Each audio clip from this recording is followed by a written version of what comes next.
Hey, what's up and how's it going? My name is Toby, and in today's video we are going to take a look on how to place virtual objects at real-world locations. For that we are going to use the free Unity AR plugin called Lightship and its virtual positioning feature called VPS.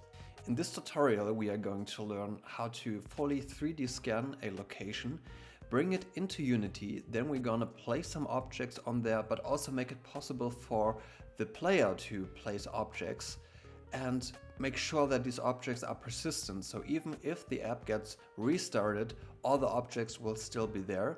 And lastly, we are going to make sure that the player is able to find these VPS locations where some kind of objects hide or some kind of games to be played within the app and can start its map applications to navigate towards them.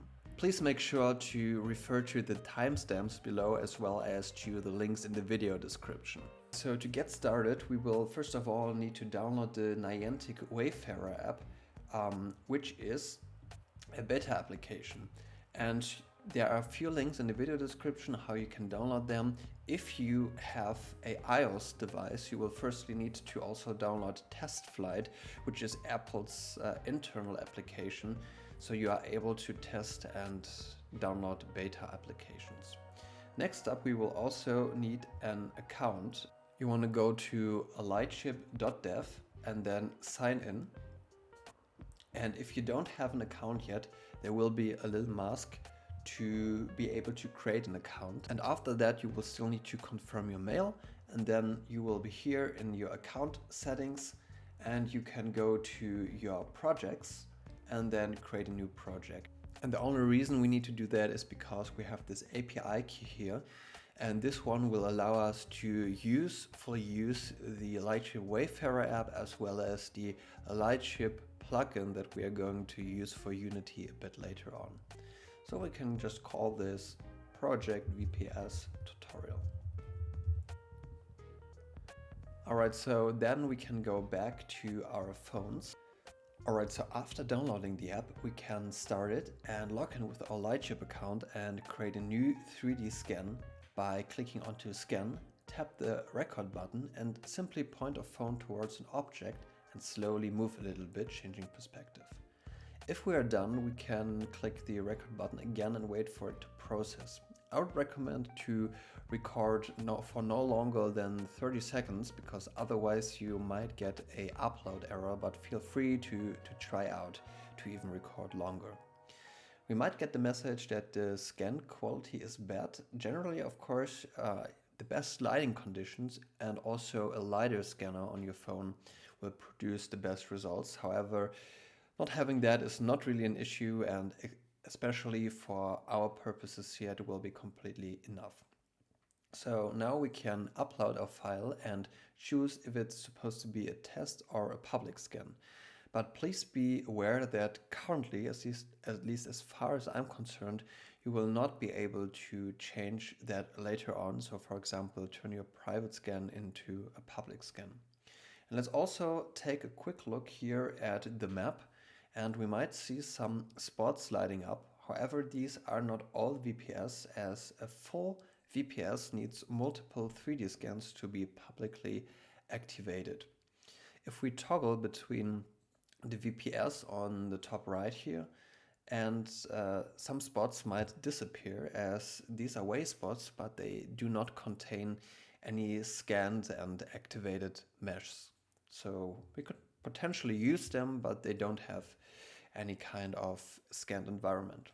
So if we click on one of those VPS here, we can see some details such as how many scans have already been taken and also some description and also the time of day that these scans have been taken at.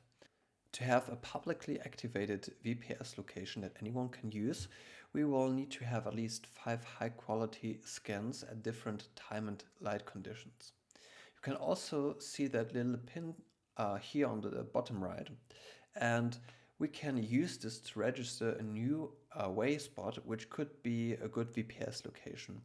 For that we will need to add a description as well as some photos, and if it gets approval from Niantic, people will be able to add 3D scans to it.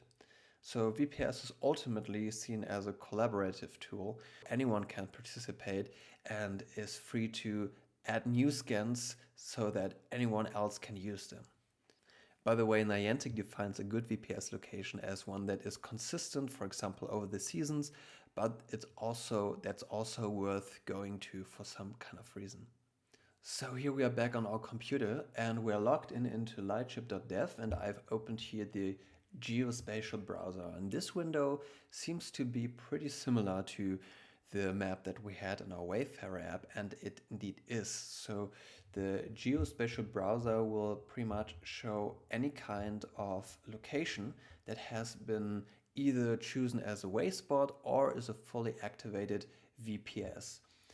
And here we can also switch between the quality of the virtual positioning waypoint, and we can also take a look at the ones which are activated. So these ones have a fully 3D scanned mesh, and these blue ones here, if we toggle them, they do not have a fully activated 3D mesh. And we will also, under the test scans below here, we'll find the scans that we have been creating with our phone and uploaded to our Lightship account. So in my case, I've already created 3 objects prior to this. If you just completed the scan, then you might see that this is still on processing here. And this is because it will take somewhere up from 30 minutes to up to 2 hours until the mesh has been fully processed and scanned. So if we take a look at this map here, we can see all this kind of wayspots, and if we click somewhere, we can just investigate a little further. So we can see, oh, this one is VPS activated, and if we open it up, then we can also take a look at the 3D mesh here and find out whether this one could be good for our purposes. So under the test scans, we will find all the locations that we have created and scanned. And then we will be able to open them up and take a look at the generated mesh here. And yeah, that looks pretty good. I mean, the backside, not so much because I just scanned from the front. But I would overall say that this is a pretty solid mesh. And next step is that we can just download the mesh to our computer and import it into Unity. Alright, so next up we're going to begin by creating a new Unity project by simply clicking on opening our Unity hub and clicking on new project. And by the way, we are going to use the Unity version 2022.3.11 for that, as I had some issues with higher versions, even having something like 0.14 or so. So I would recommend you guys to also use this version, or you can also use the 2021 LTS version of Unity. And so we're just gonna call this one VPS tutorial, like that. Choose a location, select the organization, and then create the project.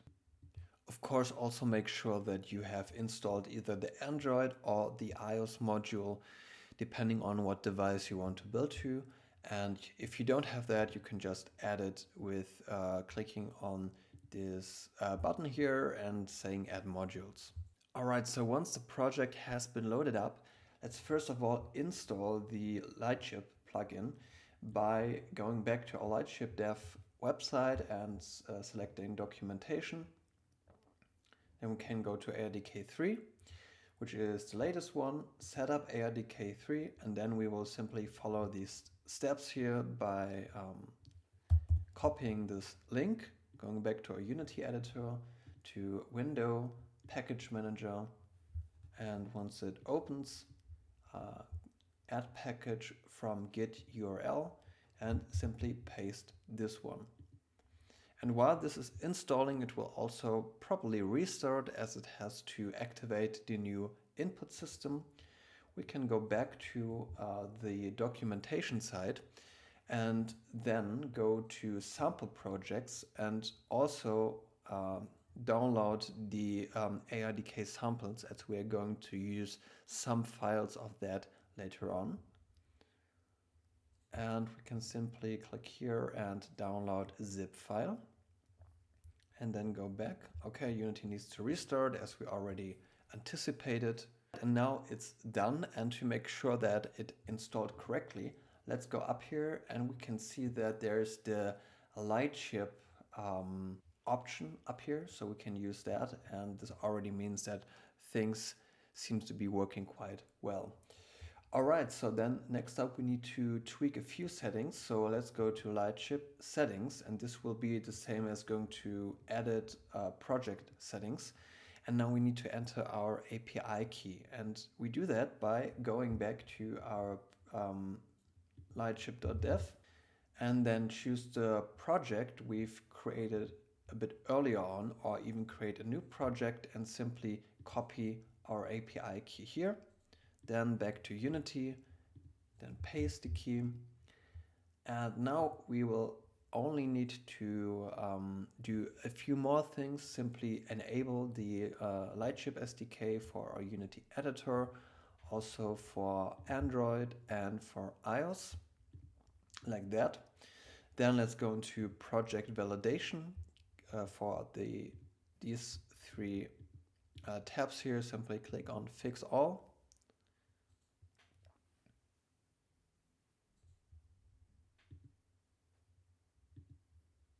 Like that. And now the last thing we need to do is to switch our platform in our build settings from computer, from PC to the desired platform. In my case, I'm building to iOS. Alright, so once that has finished, let's set up our scene by deleting the main camera, and we are going to add a XR origin, which is going to replace our camera, and an AR session. Perfect. Next, we are going to set up VPS. So for that, to the XR origin, we are going to add a AR location manager. And this is going to hold all of the locations that we might either download as a mesh, or we will later on automatically retrieve by sending a fetch request to the basically a Geospatial Browser, so to Lightship, but we're going to talk about that later on. So first we need to import now our mesh. Let's create a new folder, call this VPS meshes. Alright, so let's drag our downloaded mesh file into our Unity project, and you will see that it will unpack automatically, and we will have now two files. One of those, if we open that up, will be the 3D scanned mesh. So this, for example, is a mesh of my desk that I'm currently sitting at. I chose this basically, and this is also a little advice for you guys. I choose this so I could very easily test if everything is working. So if you have some kind of mesh that is far away from you and you have to go there anytime you want to test something, then this will take a while. So I'd advise you guys to, for example, just for learning purposes, just scan your desk or something. Alright, so this is the mesh that I've imported here. And now if we go to our XR origin and we add an AR location here, we can just drag in the manifest into this field here. And if we now go to our scene and zoom in a little bit, then we'll see that, oh yeah, we have pretty much our mesh imported. So we also want to make sure to include the mesh in build, because let's say we have 20-30 locations in here. We might not want to have the mesh of this specific location into our actual build. We might just want to use it for testing. But now if we would want to test our app, if we would build to our phone right now, then it wouldn't work. Okay, so then next up we can go to the XR origin and select auto track, because, well, you need to tell the AR location manager if it should track for a specific location. If you would leave this field blank and you also wouldn't do anything in your script triggering tracking, then even though we have this mesh inside a project, it wouldn't work on our devices. So let's also quickly add some 3D objects here. So just click on our XR origin, then the mesh that we just inserted in the scene. and maybe let's add a cube and position it somewhere where we can easily see it like that. So somewhere above the table or maybe even below the table. Okay, so let's do it like that. And let's build it to our device and take a look whether this worked. All right, so as you can see, the scan overlaps with the real world scene and we can see our objects. Now it does, however, not look too great as our overlays have this scanned texture on them. So let's see how we can make this look better and more convincing in the editor. Alright, so a little heads up, if you're trying out this app on your device and you've checked that everything is set up correctly, so you have auto track on, you have your AR location, inside of your AR location you have basically included the mesh and built and still not working, then this might be because your 3D scan, at least the time of day and the lighting situation that was present within your original scan changed a lot, so that now the Lightship algorithm doesn't really recognize the position anymore. And so one way to tackle this issue would be to do a new 3D scan with the new lighting situation, or if possible for you, when you do it, for example, for your own desk or in your own room, then you might be able to change the lighting situation so that you can reproduce it at any given point of day. For me, for example, I was just testing it and it didn't really work, so I did another 3D scan. And now if I'm testing it, then things will work quite well. Testing this on device, we could see that it wouldn't work that great because we would have all this mushy texture on our mesh. And now we are going to take a look on how we can make this look a lot nicer. And for that we have already downloaded the ARDK samples file a bit earlier from the Lightship documentation. And so we need to unzip that. So let's go to assets, import new asset, and then we want to go to our downloads and then navigate to the ARDK samples, go to assets, then samples, and then navigation mesh, shaders, and here we have the invisible mesh with shadows shader. Alright, so let's import this one. Let's create a new folder with the name shaders. Let's drag this one in here. And then let's create another folder, call this materials. Just create a new material.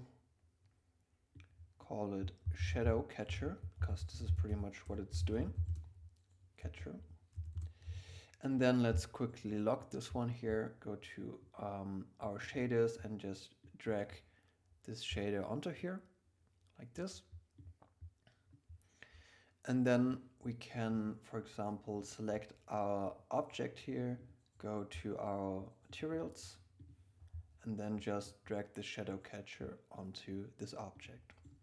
And now let's unlock this view here. We can see that we will only have the shadows on our object, and we want to also turn off cast shadows because we want only our cube, which is hiding somewhere below here.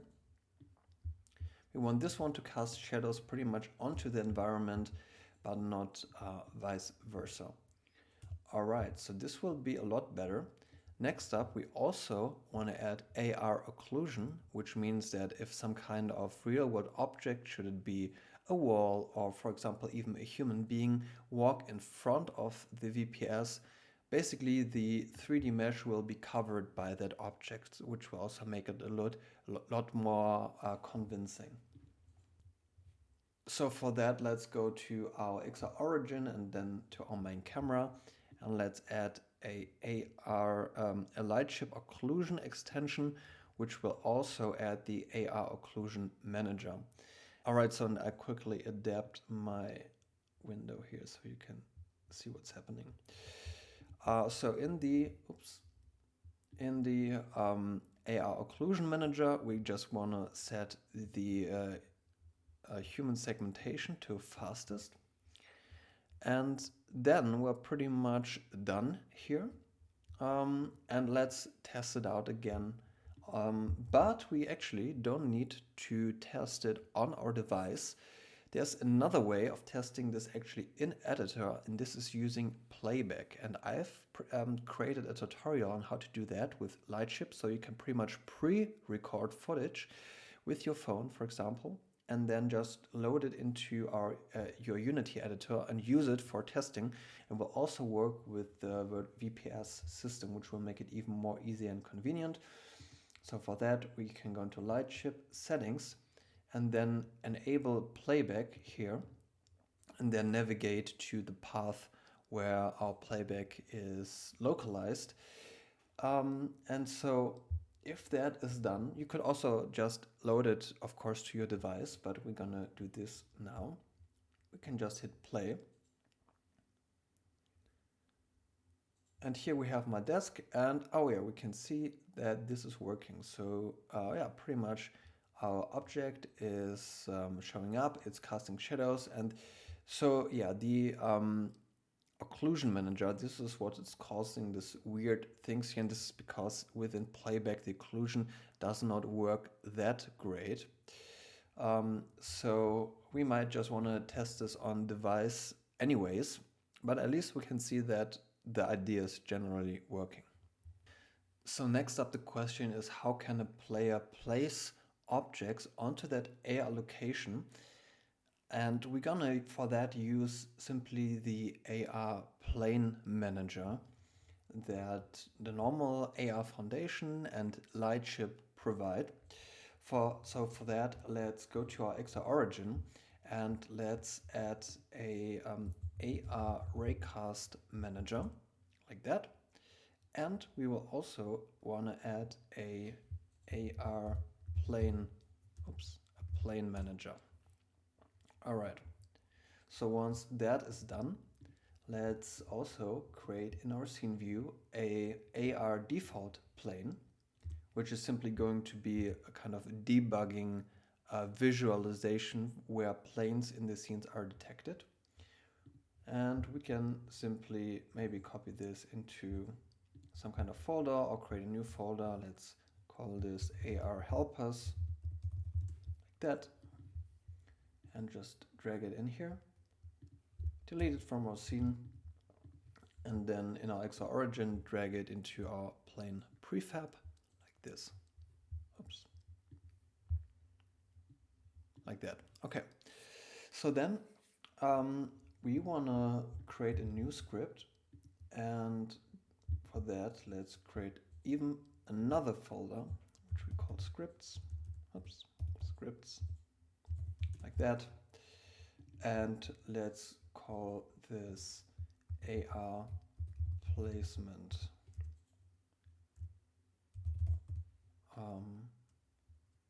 Like that. And just open it up in our IDE. So since this tutorial is about VPS and not about placement, we are going to simply copy and paste a script that you will also find in the video description into here. It's a very simple script for object placement when you're using AR planes.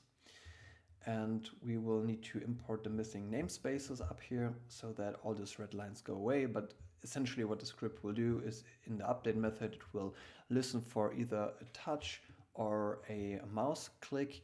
And if this is not over a UI element, it will shoot a ray. And if this ray, basically laser beam, and if this laser beam hits some kind of AR plane, it will instantiate an object onto that position. So then we want to add a new game object, call it AR placement logic, and simply attach our script here.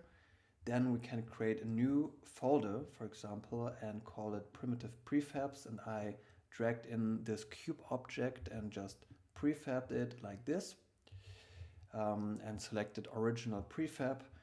And then just drag the cube into the instantiated object. And now we could test if this is actually working. and we can of course build it to our device. But what we could also do is we could do some kind of testing in editor. The thing is that with the Lightship tools, you cannot test AR planes inside the editor. There is, however, some kind of way to test it. And this is when you go to your XR origin and you need to disable the location manager for testing purposes. And then in Lightship, go to settings so that you are at the general XR plugin management settings. Then you can go to the PC settings, and instead of Lightship, we're gonna use XR simulation. It would take a second to download some tools. And then we can go into the window XR AR Foundation XR environment and quickly download some sample environments that we can use to test the plane detection. So let's click import. One great thing about the Lightship plugin is that it very well integrates with AR Foundation, which is the basic AR provider, the AR plugin from Unity. And this one includes ARKit and AR Core, so the ones which are provided by Google as well as Apple. So this is pretty nice. And once those environments are updated, we're going to take a look on how to test it. All right, so we can simply stay at this basic environment here, and then we can hit play like that. And so instead of our VPS environment, we're going to see this. And if we're going to take a look, we will see some planes. And if we click on those planes, oh, nothing is happening. I think we forgot something to do. Give me a second. Oh yes, of course, we forgot to integrate an event system into our scene, which is pretty important. So let's quickly do that. Create an empty object, call it event system, like this. And then we can click on event system, add component, event system, add default input modules and replace it with the input system, like that. So now let's clear this one and let's launch our game again. And now let's look down and click, and yep, hard to see. Let's turn down the light a little bit like this. But we get some cubes that we can spawn. Perfect. So now if we want to turn back on the AR location manager and then go back into our settings and reactivate Lightship in our editor, we can also be sure that things will work on our device, but of course we can make it even more sure when we just test out if things are working. One thing, however, that we didn't do yet, and that is very important, is of course we only want the player to place objects once the location has been recognized and has been localized. So the player shouldn't be able to just place down object anywhere. And right now we have our AR plane manager enabled at any given time, even if the current location has not been tracked. So for that, we're gonna create a new script and we will call this enable placement on localized. All right, so let's open this up. And here we can also learn how the AR location manager is actually working. So first of all, let's grab a reference to that, to the AR location manager, and call this AR location manager. And in our start method, let's simply, in order to make it easier, let's simply find object of type AR location manager like that. And so then in our update method, I think we can delete it. So let's also create a new method and call it on localized. So that means once we actually found a location. Let's do something with that. And we want to also grab a reference to our AR plane manager, call this plane manager, and also to our script that we just wrote, which is called AR placements, and called AR placements. I'm going to do this here too. The find object of type is of course quite resource intense, but if we do it once and only in the beginning of the scene, I think it's fine, and especially for our purpose here, it's also okay. So let's quickly do that. Find object of type, and then AR placements like this. And so then what we want to do next is we want to go into our AR location manager, and we want to find the event location tracking state changed. And so this means that if we're tracking a location, or if we're not tracking a location, we want to do something, and we want to subscribe to that with our on localized method. And so we have this red line here, which will say that we need some kind of arguments of type AR location tracked event arcs. So let's quickly add that. AR location tracked event arcs. Let's call it maybe just event arcs like that. And now we want to say that if event arcs dot tracking, so if we're tracking, then we want to make sure that our plane manager enabled, this is true, and also our AR placement enabled is also true. So if we are tracking an actual location, then we want to make sure that we can place objects. And if that is not the case, then we want this to be false.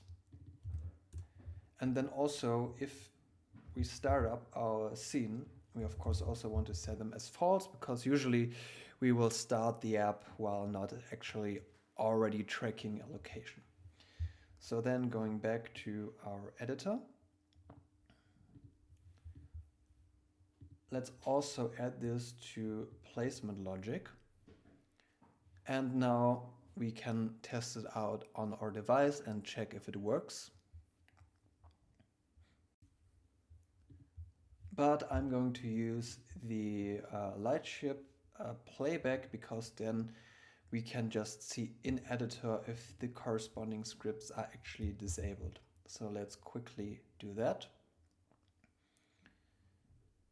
And we're already enabled here. So let's take a look at the XR origin. So AR Raycast plane manager is enabled, and the placement is also enabled. So then let's just click play again, and we want to just stop in the beginning, so we can see that, okay, this one is disabled and this one is also disabled. Okay, perfect.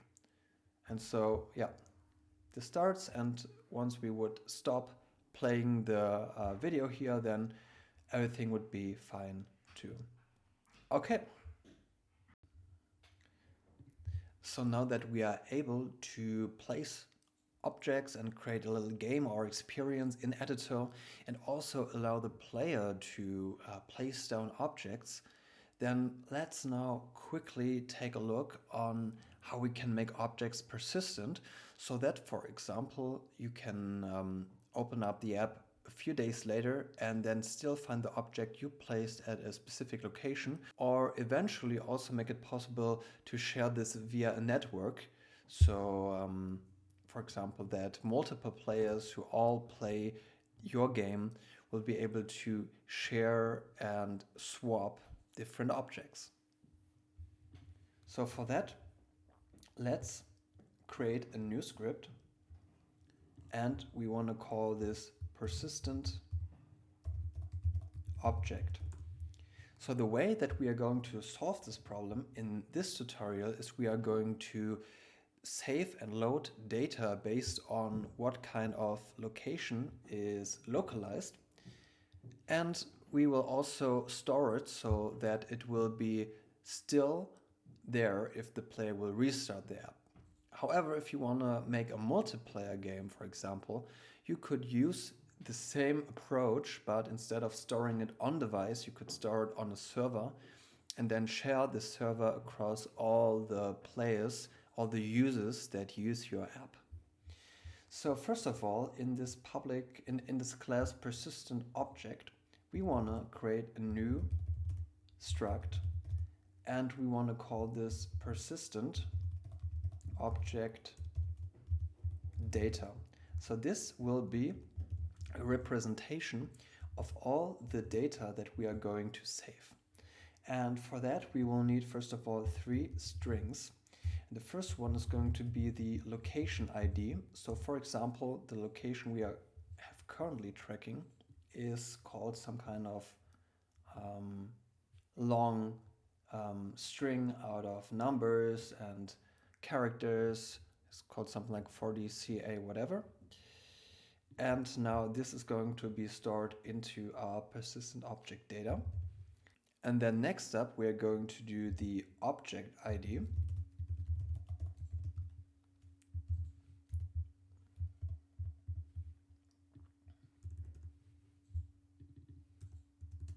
And then next up, we're going to do the prefab ID.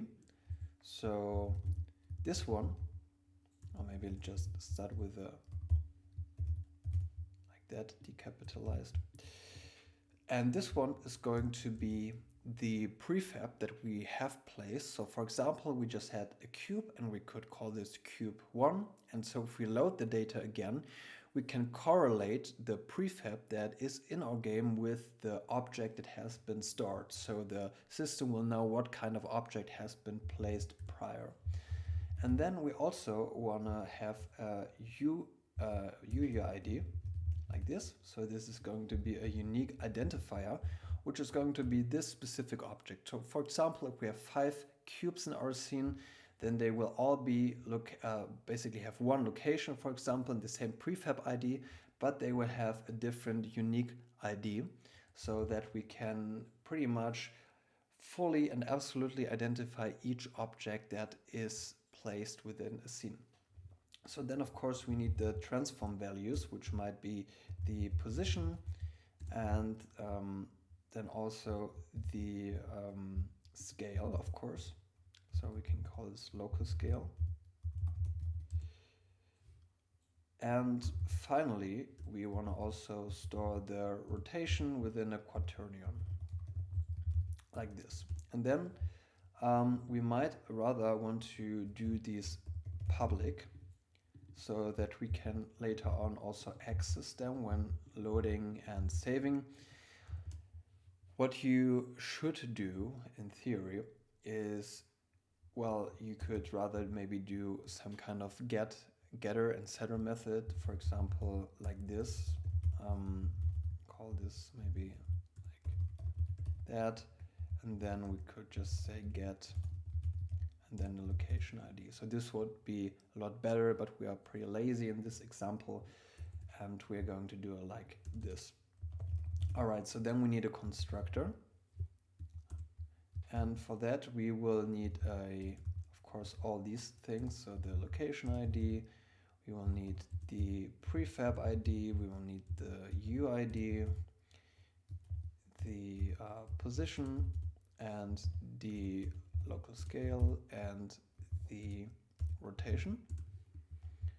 And of course, then what we're simply going to do is we're going to assign these values. So location ID is location ID, and so on and so forth.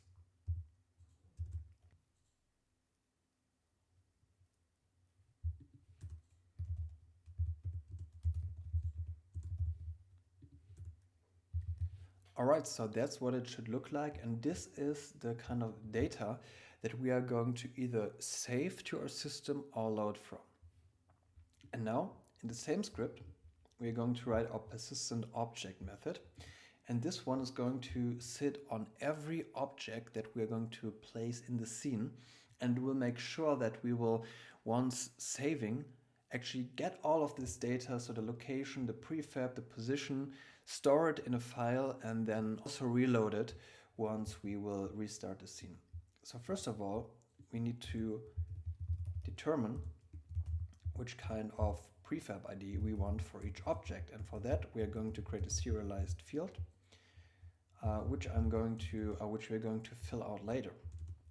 And then we will need a method that we could call something like save data, like that. And we want to then pass in the current AR location. So for example, let's take a string, call that AR location. And this one will be passed from another script that we are going to write after this one. So here we want to create a new persistent object data called object data. And this is going to be the new persistent object data. And we're going to pass in all the values. So the location ID will be the AR location. Then the prefab ID is going to be what we have above the prefab ID, the UUID. We need to create this one. And for that, we're going to make a new method that we call create UUID. And for this, we're going to use the GUID in struct in systems. Going to call new GUID, and this one we want to just convert it to a string. And we want to do at the beginning of when this object is being created, we want to create a new UUID, and we also can here create a new string. Call this object UUID. And what we want to do is we want to assign this one. So we can return the new UUID. Then in our start method, we're going to call create UUID, and we're going to assign this one so we can use it. And we also want to make sure that if the object UUID, if it's null or if it's empty, so we can say string is null or empty, then we want to create a new one. But if we already have a UUID, for example, if we have loaded our object and we assigned a unique identifier that we have already created in a prior session, then we don't want to reassign this one. Okay, so then we also want to, of course, use it here, like this. And then we want to take the object's position, the local scale, and the rotation, like this. All right, so we have this. And now what we want to do, so the way that this saving mechanism will work is we have this persistent object script that will sit on every object.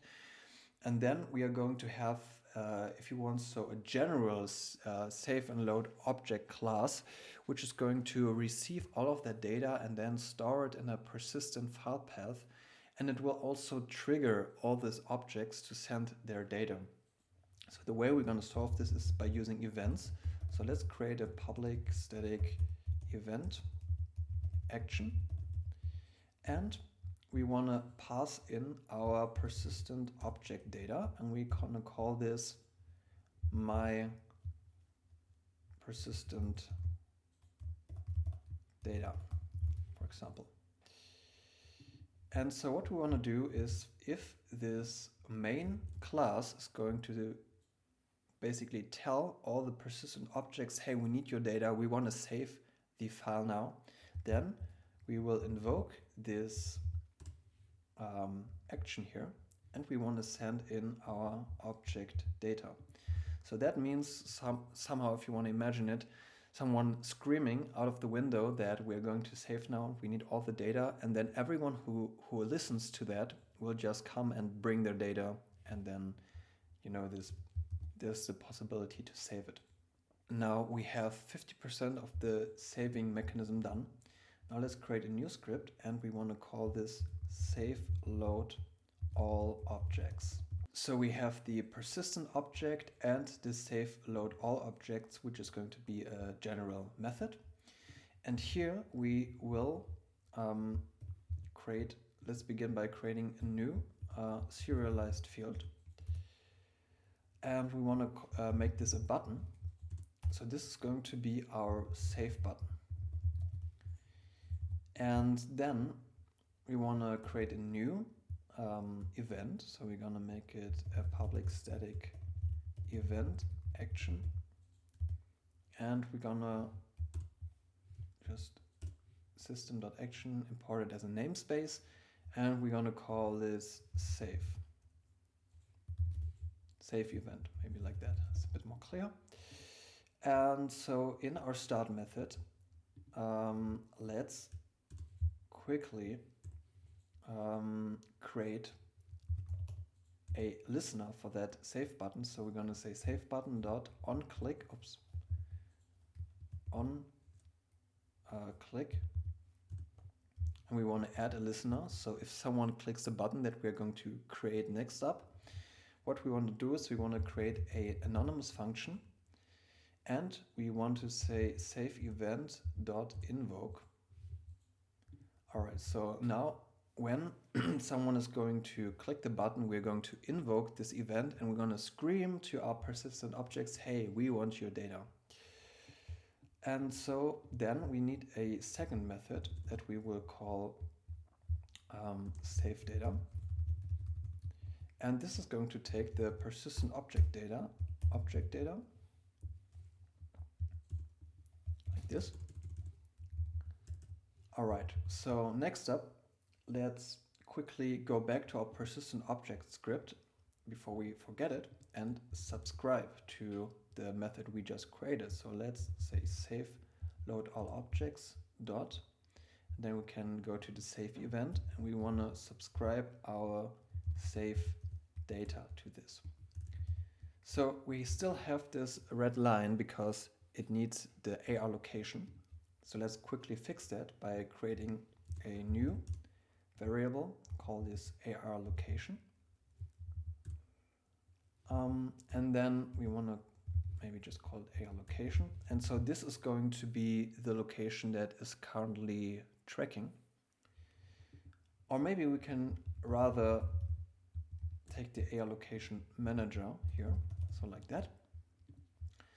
And so in our start method, we want to get a reference to our AR location manager, which is, as we remember, the one there where we can add AR location, and is also going to show the location that we want to currently track.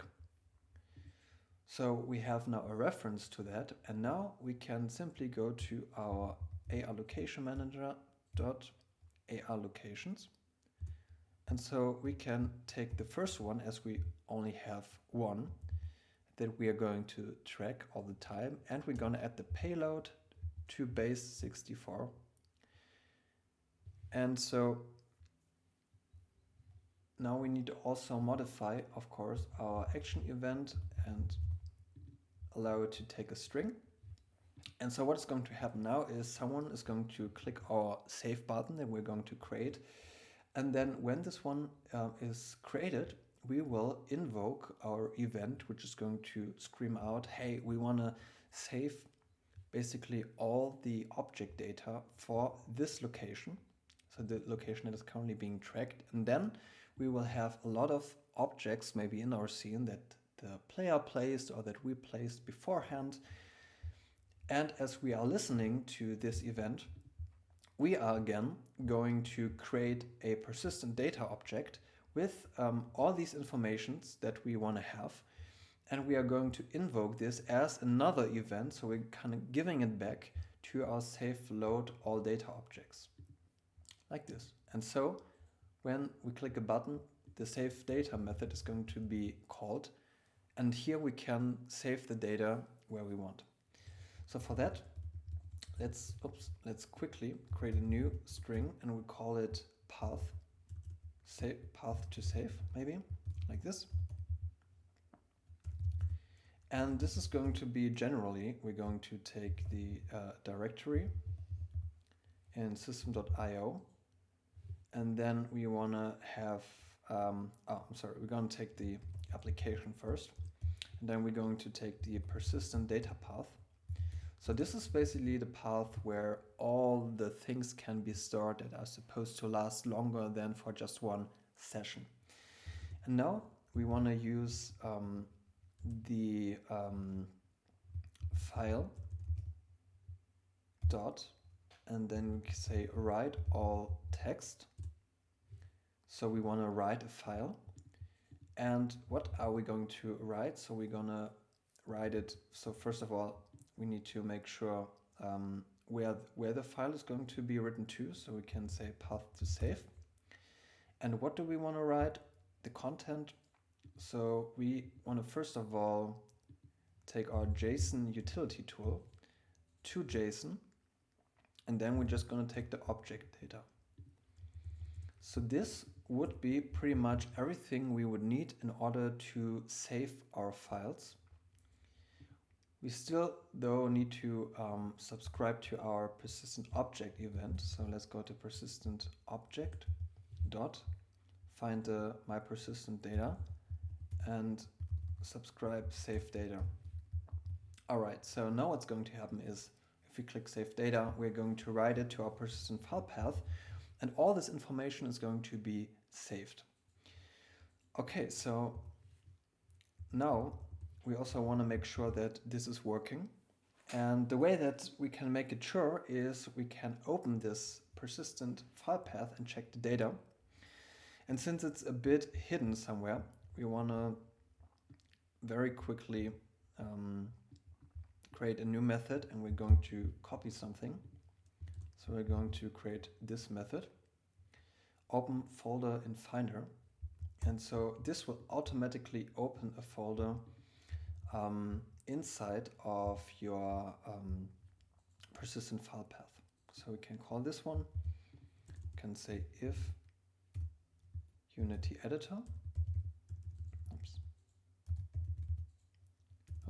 like this, if Unity editor, we want to call that method with our path to save, like this. So one thing we haven't done is we also, of course, need to give this file a name. So because right now we trying to write down a file, but this is basically not having any name yet.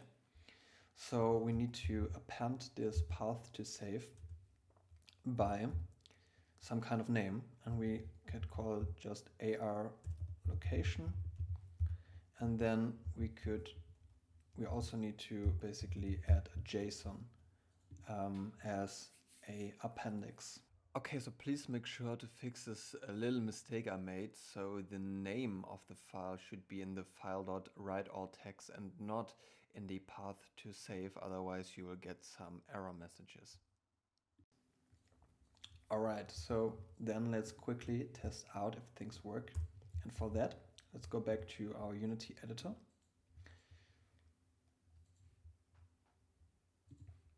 And let's create an empty object, call this save load logic, like this. And drag in save load all objects. Then we want to create a new canvas in our UI. So create a new canvas like this. Call it main canvas. And then just create a new button. Like that. Import our Text Mesh Pro Essentials. Alright, and then call it save. Like this. And so let's just align it at the bottom and give it a bit of leeway here. Alright, so let's also make it a little bit bigger, like this, 1.2. Okay, so let's now assign the button like this. And then we're going to try out if everything works. We of course forgot, I'm sorry for that, we forgot to, of course, add our persistent object script to our cube and also insert a prefab ID called as cube1. Okay, so then let's save. All right, so now if we'll try this again and hit save, well, something is opening up, and this is our persistent file path. And if we open this up and maybe increase the text size here a little bit, we see that we have everything we want.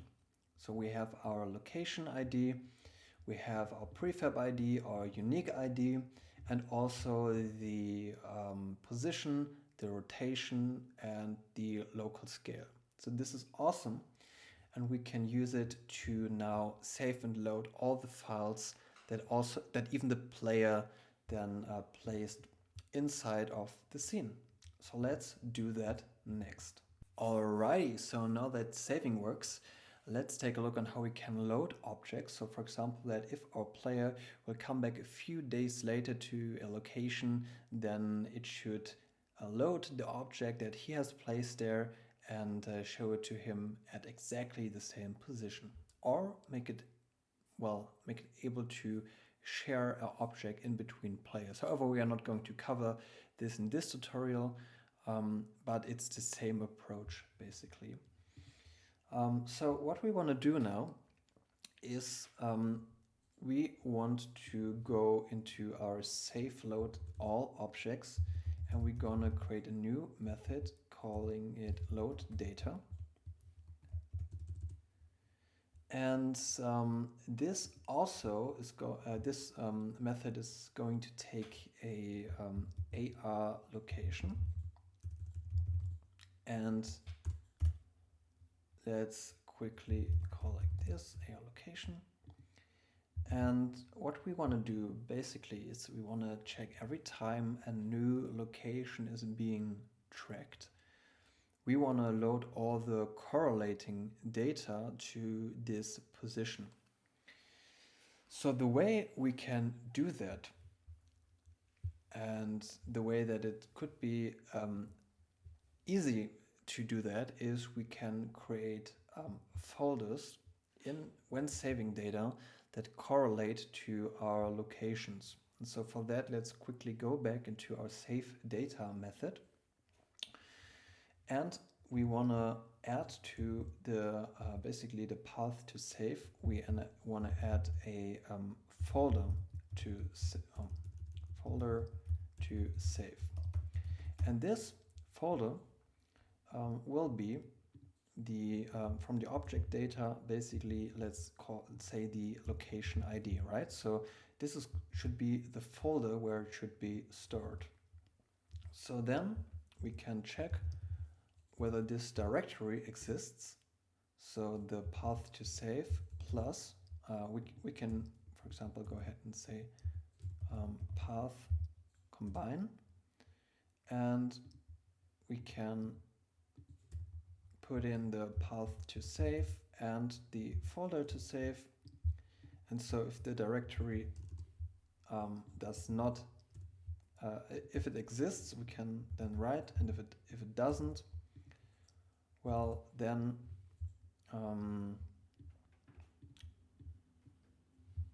what we want to do is we want to create a new directory. So let's say if directory exists, and then else we want to say directory dot create directory, and then we can enter the full string. So we have the path combine and those two things here. So we want to create that, and then we want to file write all text. So the path to save will be the path to save plus and we can simply take the slash sign here, or again say path combine, or maybe let's just say we have a combined path. That's going to make it a lot easier, and this is going to be the combined path here, that. Okay, and so if this exists, we're going to simply write to that directory, and if it doesn't, well, we are going to create it, and then we're going to write to it our file like this. Okay, so let's quickly take a look if this works and if we are really creating folders based on the location. Let's start our game, then hit save. And as we can see, we have a new folder, and as this would be too long of a name, we have pretty much our location stored in here. And so it's not completely stored in here. I don't actually know why this is the case. I think it's because it's somewhat within the name. So let's quickly fix that. But having this in place, we can simply say, okay, if we have this location, take a look in this folder and find take a look in this directory and find a folder which name is specifically like the one that we want to that our location has. So this makes it a lot easier. All right, so let's okay, I see why we need the combined path like this. So maybe the directory already existed. Also, by the way, some advice would be to always delete, of course, the persistent data, because if we now hit save, then all the folder structures that we had here were all in place already. So let's delete this one. And let's try it again, because this might cause some conflicting problems. And this is the same actually for your phone. So if you build the app multiple times to your phone, you always need to make sure to delete the existing app first and not simply override it. So if we now hit save, well, it's closely working. Give me a second.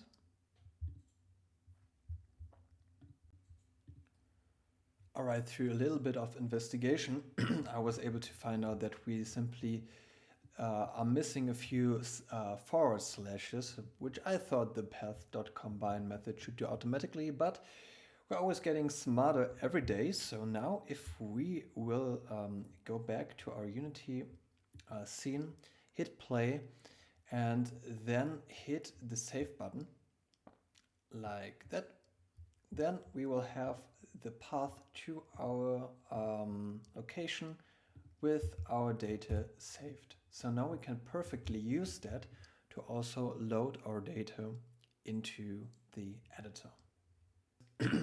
All right, so let's continue by working on our loading data.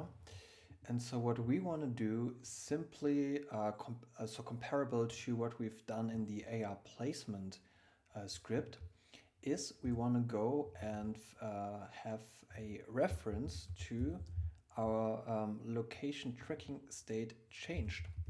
So anytime our AR location manager is tracking a new location, we want to eventually load data. And for that, let's do a little middleware here. So let's create a new method that calls check if load data, if should load data.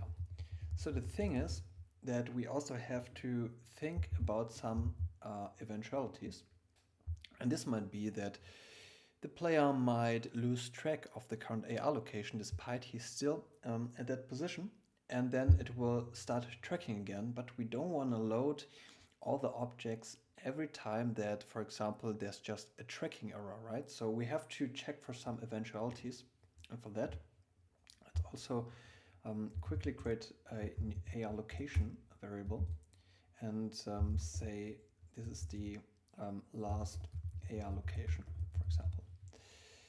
And so anytime the location tracking state change, we want to create that method. And so there the AR location tracked event args, as we already know, pretty long word. And so what we want to do is we want to check for example, first, if the event arcs are the same as the last AR location, and maybe first we want to also say if the last AR location, if this is equal to null, so if it's null, or if the event arcs AR location is not equal to the last location. So here we want to find out if we actually are changing locations. Then yes, we want to load our data with the AR location that we tracked. And besides that, we're not going to do anything, because that means that the player might just reconnect to the location and we don't really have to load up anything else. Okay, so we could maybe also log location was already loaded, like this. And then in the load data, we again wanna, because we know what kind of file path we have here. So what we want to do then is we want to simply go into our persistent data path again and also create a folder. So path to load, like this, and here we're going to call it folder to load, because it's simply easier to remember. And we can then, so as we take the location ID, we can go to location and then we can go to the payload. And if we're gonna go back into our persistent object, we can see what was the location ID. So if we want to save data,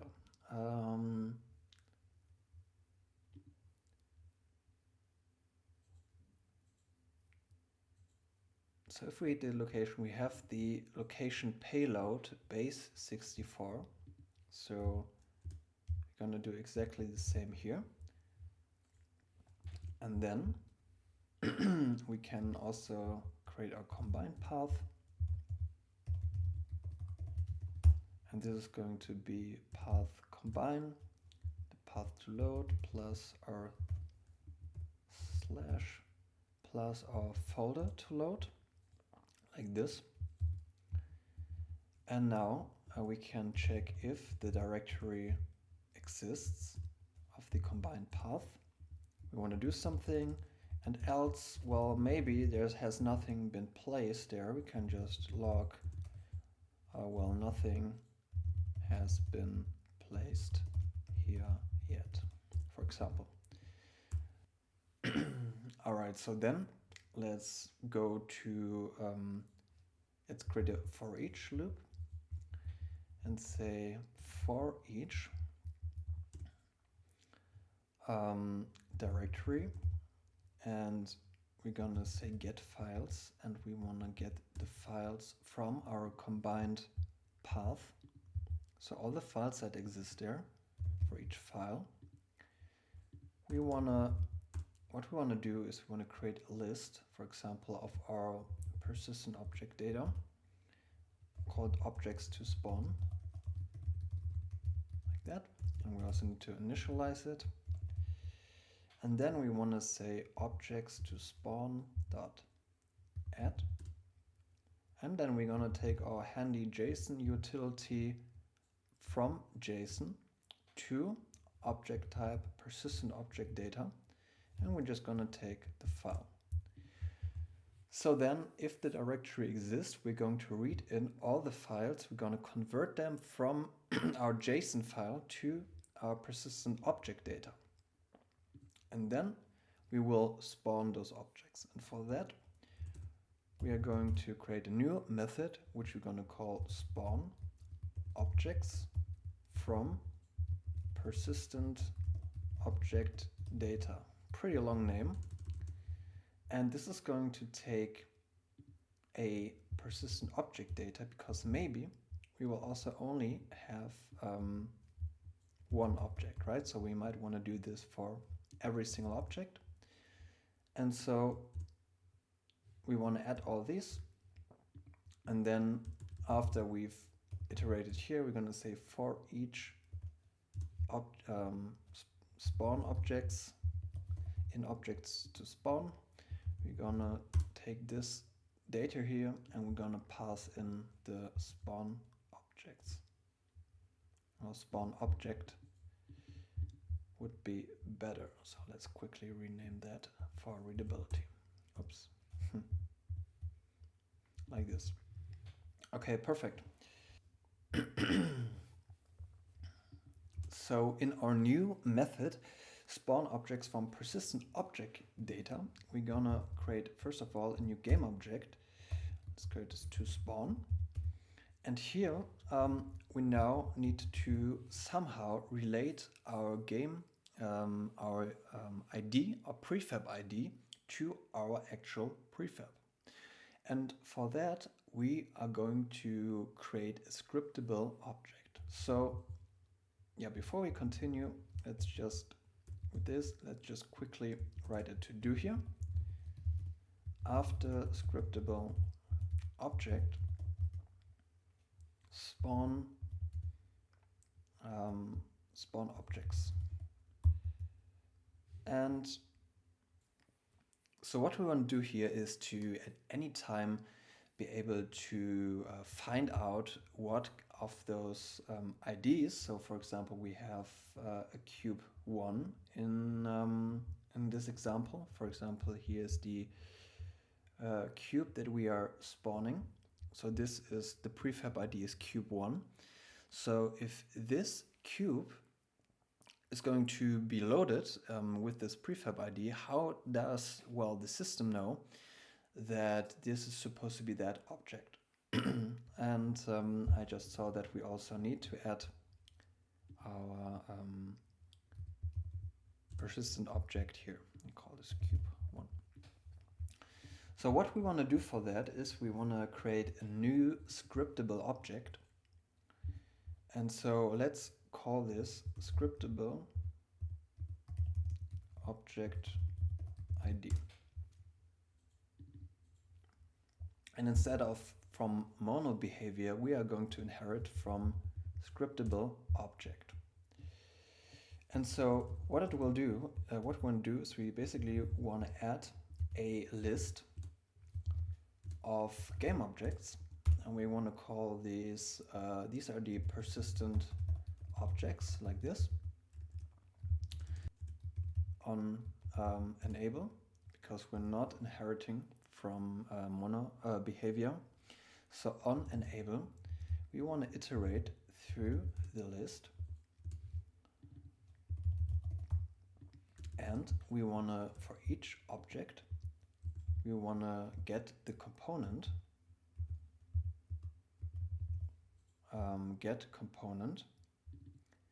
of type persistent object, like that. And then we also want to create a dictionary, and this is going to combine a string. So this is going to be the ID and the game object. And then let's simply call this key to object, like that. Oops. And there's something wrong. I think this is the wrong, of course, because it's not a dictionary, like this. And let's initialize it here too. And so we will go through each of these objects that we will later on add to that list.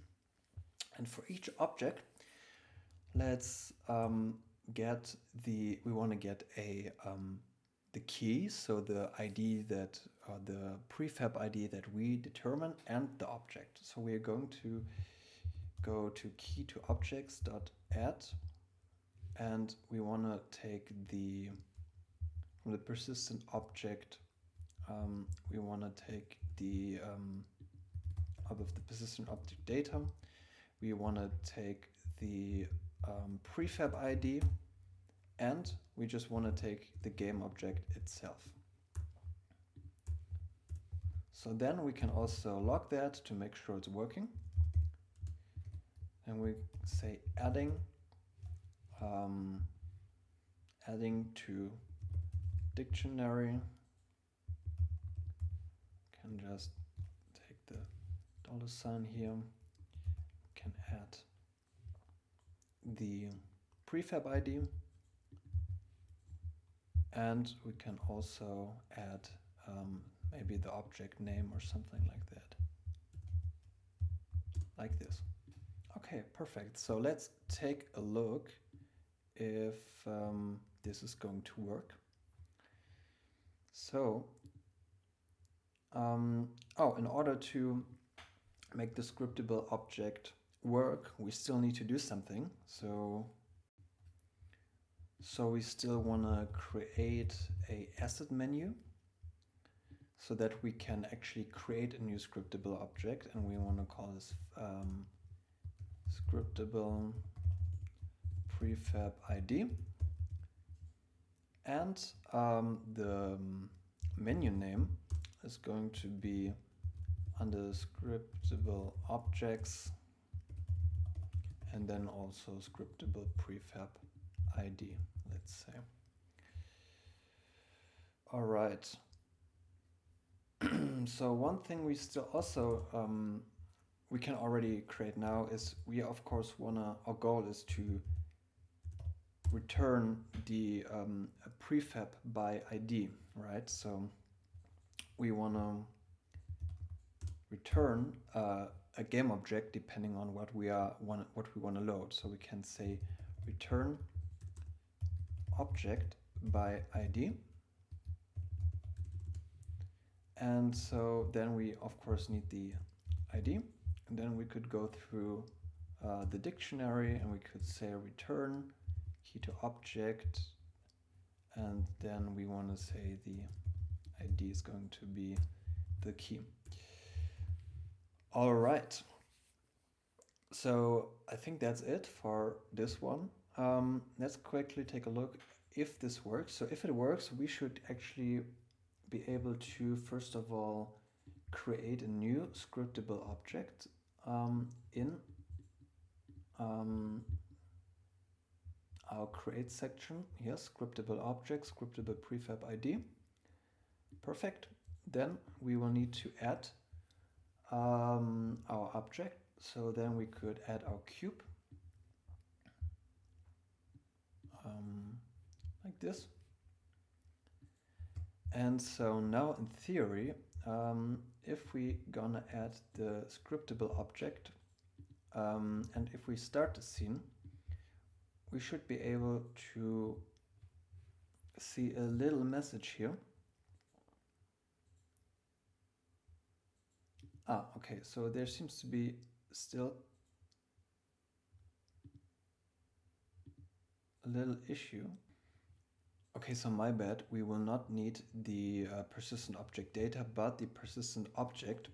And what we want to make sure in the persistent object is that we will actually make the prefab ID public, or maybe better, let's create a getter and setter method by going through the prefab ID and then just say get prefab ID like this and set prefab ID. I think we are not going to really need it, but let's still do it.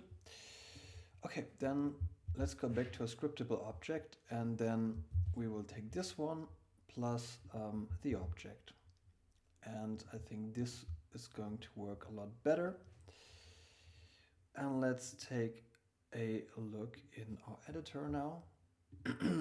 And we will also want to create a little debug message again, saying adding object to dictionary, like that will be fine. And then we can just take the key to object, and we want to say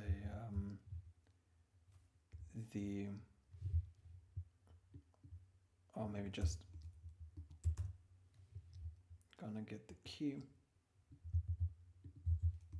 plus the object and then name. Okay,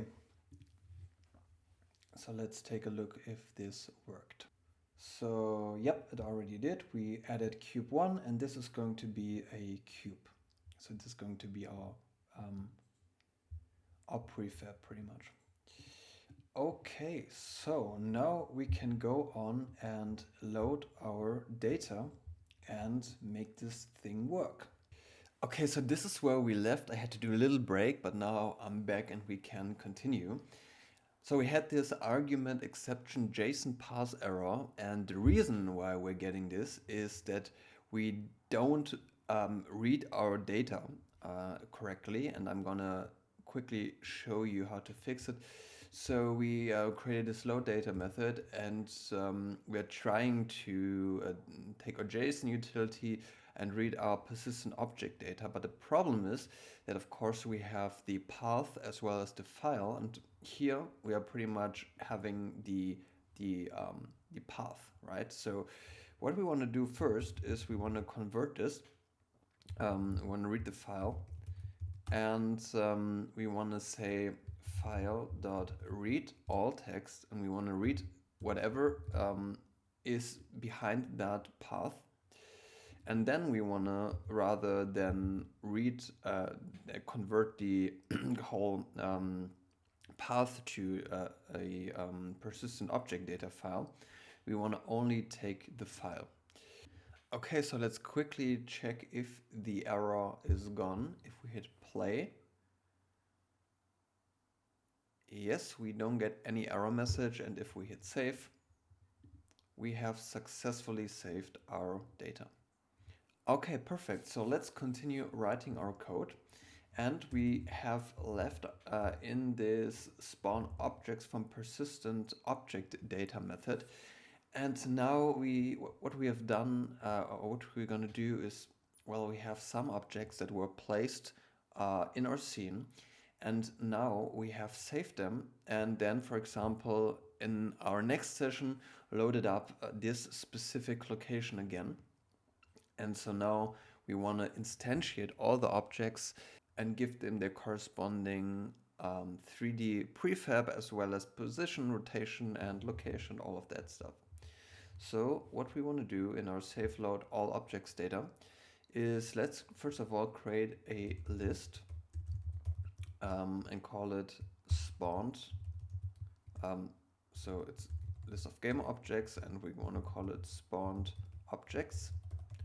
We can instantiate it, or maybe let's leave it like this, and we're gonna initialize it here in our method, because of course we want to always have a fresh list to start off.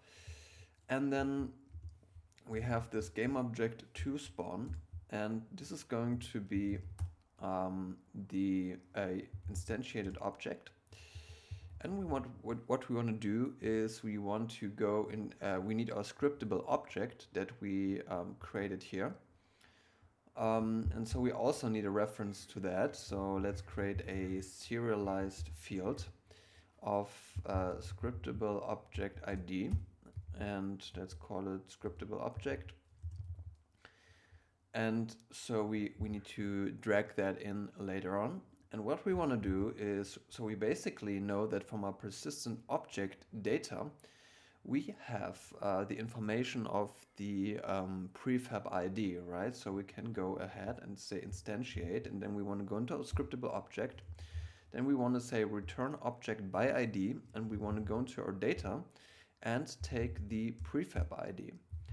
So that way we will instantiate an object that is correlating to whatever we set up before. Next up, we want this object, of course, to be at the same position. So we're going to say the position will be data.position.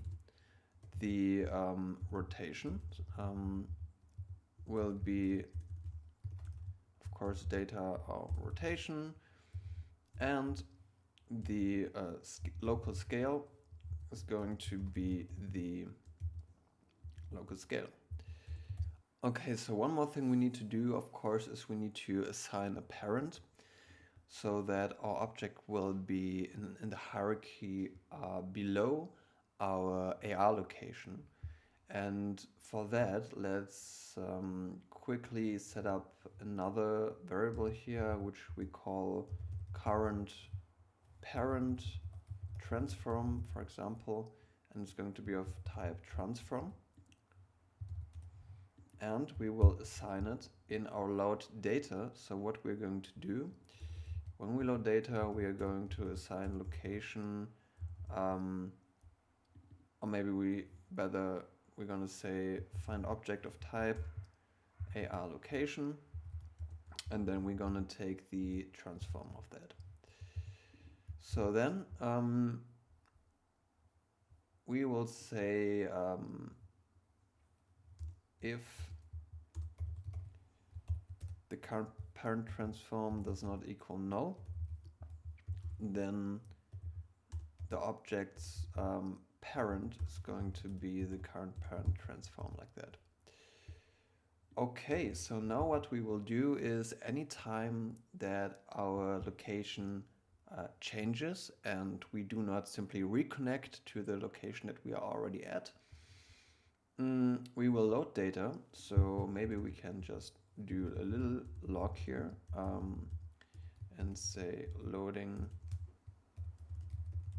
data, like that. And then we are going, so if there's any data inside of our directory in accordance to that location, then we are going to read this data and we are going to add it while transforming it from a JSON file to our persistent object data struct.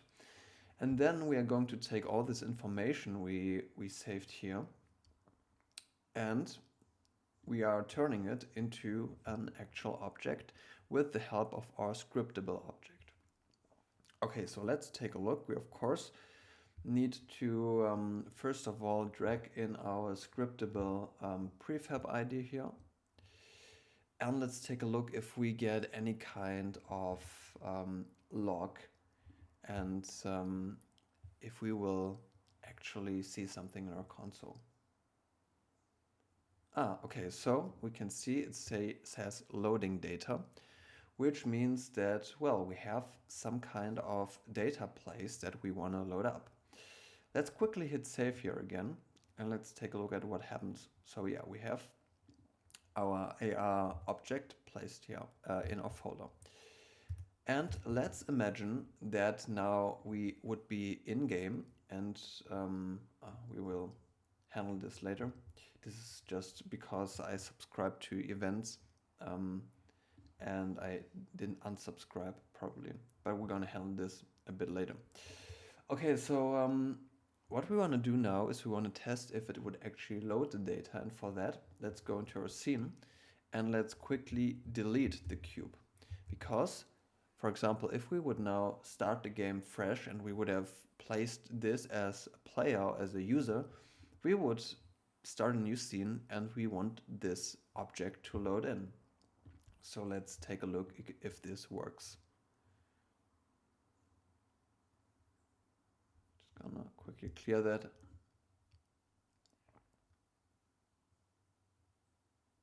And we see it's working. So loading data, and as you saw, we deleted the cube. It's not actually in our scene here, but when we load it, when we start the scene, it recognized that, okay, we have this location and it's in that folder and we want to locate this object.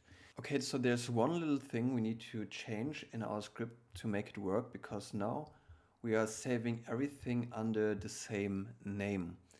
And this is quite bad because things would be overwritten or not written at all. So we need to find a way to just change this name. And since we have this object data anyways, let's just use our pretty dollar sign here.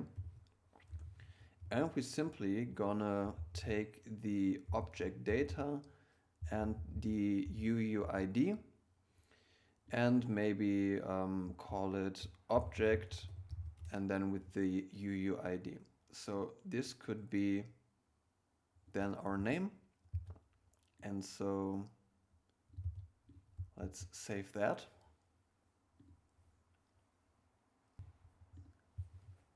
Then let's test it out by adding a sphere to our mesh here. So a new 3D object, a sphere. Go back to our scene view. Then to the sphere, we want to add a persistent object script, call it sphere1. Let's quickly find then our scriptable object, lock it, go back to our primitive prefabs. Let's do that with the sphere and add it to our list over here, like that. And so now let's try and start the scene. And we need to get rid of those errors here.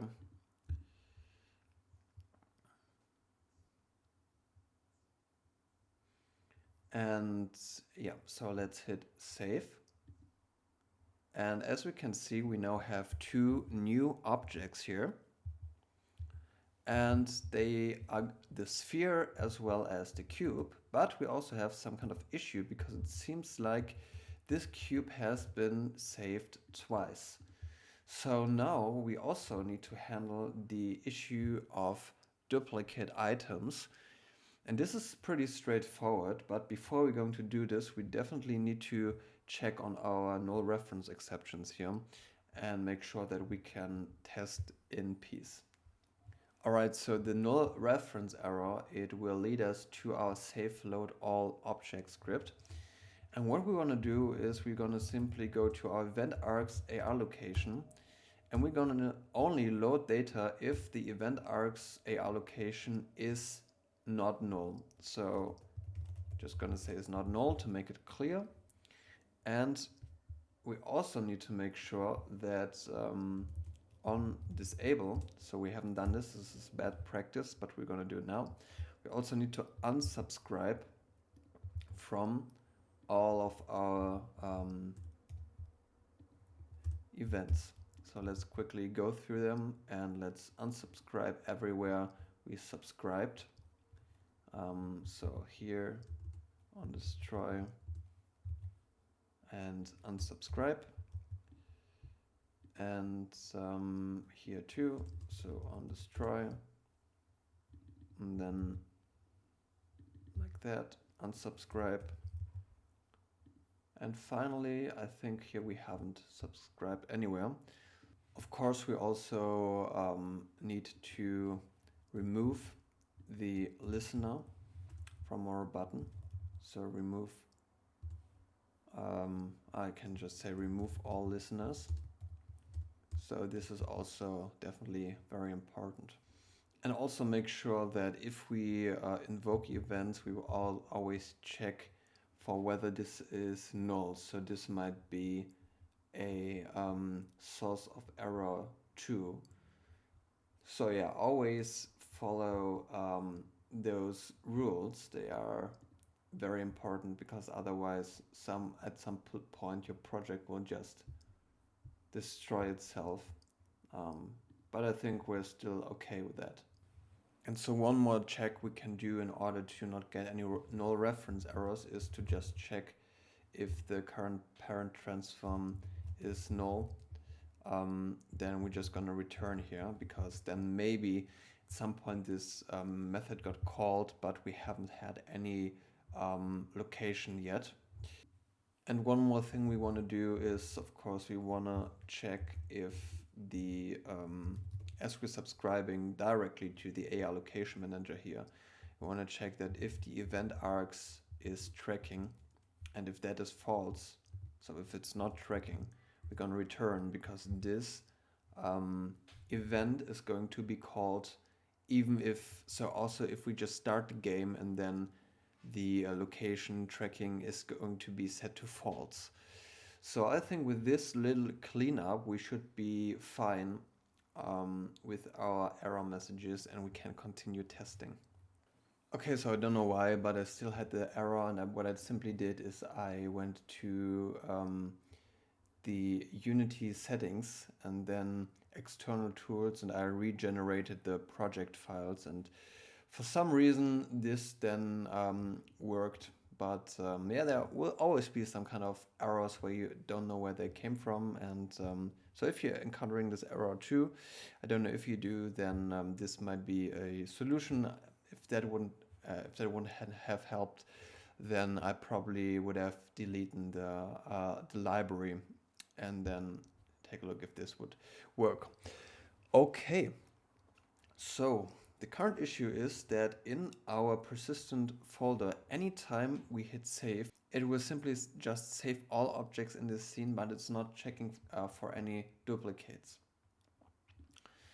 And for that reason, what we want to do, and what we still need to do here, is if we spawn a object of our type, let's say our cube or sphere, we of course also need to set the UUID, because we already have one, right? That means that the first thing we want to do here is we want to go to our toSpawn object. Then we want to get component persistent object, and then we want to set the we need to set the UUID. And so for that we need to go back to our persistent object, and we need to change or add a set and get method. So let's do the same thing as above. So I'm just gonna call that object UUID with a capital letter, and we want to say set, and then the object UUID with those decapitalized, and we want to set that to the value. We also just want to return that in case we need it. Okay, so then let's go back to our save load all objects, and we want to say then object UUID equals to the data.UUID.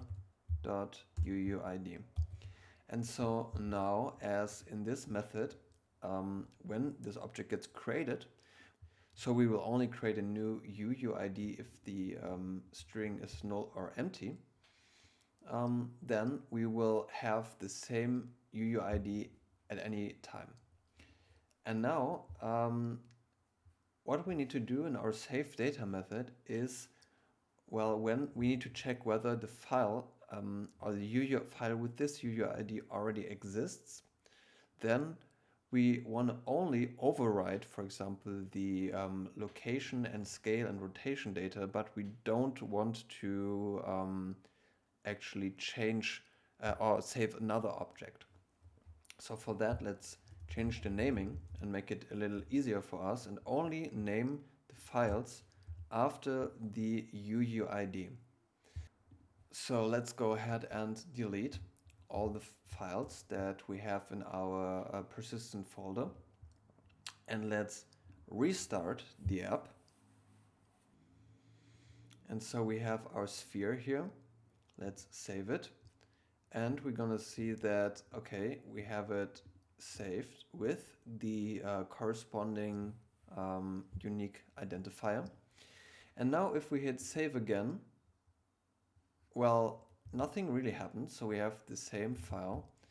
And what we want to do quickly here is we want to open it with some kind of text app. Let's make it bigger so we can see everything. And I want you guys to take a look at the position value here. So this is the position value. And now what we're going to do is we're going to go to our scene, and we are going to move the sphere upwards and maybe somewhere like that. And again, take a look at those values. And now let's hit save again. there's the same file, but we can actually see that after opening and closing it up again, it doesn't, well, it doesn't refresh the way that I thought it would. But if we open it up again, we can see that the position in X, Y, and Z changed. And of course, if we now restart our scene, we can see that now two cube objects are loading because, well, we have this one object that we originally placed, then we moved it up, and so this one is going to get placed again. If we wouldn't want that, we could either simply delete the sphere here, or we could also then check whether the sphere is already in this scene.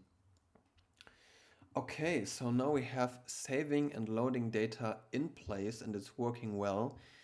The final thing we want to do is we want to make sure that we can actually retrieve and find locations that are close to us, and so that we don't have to manually load every location. And also, right now there's really no way for the player to find any VPS location close to them. So one thing I couldn't figure out yet, and maybe if someone is still watching this tutorial, as it's getting quite long, but if someone is still watching, I think it's not possible yet to actually download a mesh, so a scene mesh as we have right here of our location at runtime. So I only know that you can localize a location, and then you can simply start using meshing or plane detection to place down objects, but you will not be able to download the full mesh of the location in runtime. So if someone knows if that is possible, please let me know.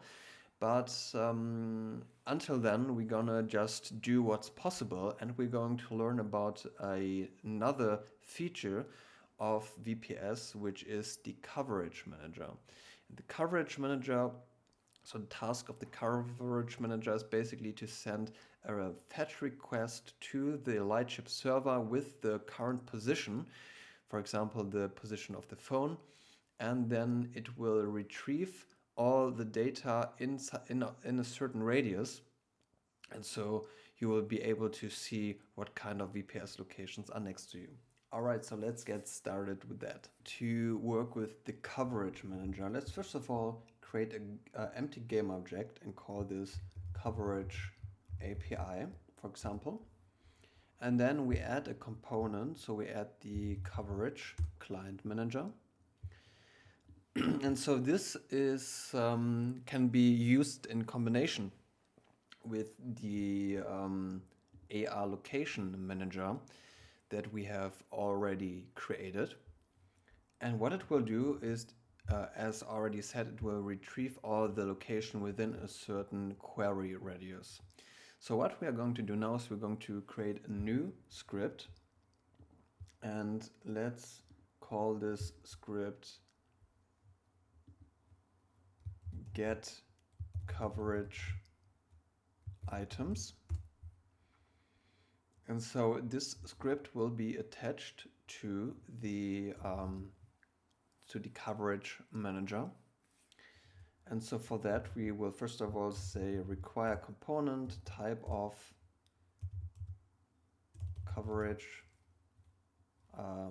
client manager, coverage client manager. All right. So then we also want to, of course, in the coverage, in the class, create a reference to our coverage client manager, call this coverage client manager, like that. And then we say get component coverage client manager. All right, so then we will create a new method, and we're gonna call this create or send query. Then we will create a new method with create query. And we will also then have some kind of button. So let's create a new button up here, like this. I'm gonna say send query button. Okay. Okay, and so for that, let's make it also serialize field, so that we can also then add a event listener to that. So on click add listener with a anonymous function, and we simply gonna send a query. Okay, so let's first of all discover our coverage client manager in the create query method. And for that, we're gonna just take a look at our reference here and gonna take a look at the options we have. So we have the query latitude, the query longitude, the query radius, and then we also have use current location, and we have the private AR locations. So let's start very simple. And we have the query radius. And so now we want to also create a serialized field for a slider. We call this query radius slider. And then let's also create a integer, which is going to be the query radius. And so then in our update method, let's set the query radius to the query radius slider dot value, and let's convert that to integer. So then we want to set the query radius when we want to create the query to the query radius. Oh man, we are repeating those words over and over again. And then we also want to, in our send query, we want to create a query, and then we're going to go into a coverage client manager, try get coverage. So this is basically then trying to contact the Lightship server. And so these are area target results and an action. So let's create a new method and call it on response, and area target results will be the input. And so we are going to pass the on response method here, so that we are going to take we are going to send a query to the coverage client manager, from the coverage client manager to the Lightship server, and then we will receive some results. And so what we also want to do is we want to use our location. So we also want to use current location. Oops. Use current location, can set this to true, like this. And so what's happening here is that now if we will on our sliders select, for example, 500, which will be 500 meters, and then click on the button, we will then create a query with a radius of 500 meters and our current location. Then, so this is going to be set within the coverage client manager, and then the coverage client manager is sending a fetch request to the Lightship server, and will then get a response with all the virtual positions which are within that radius around us, and we will get then a result.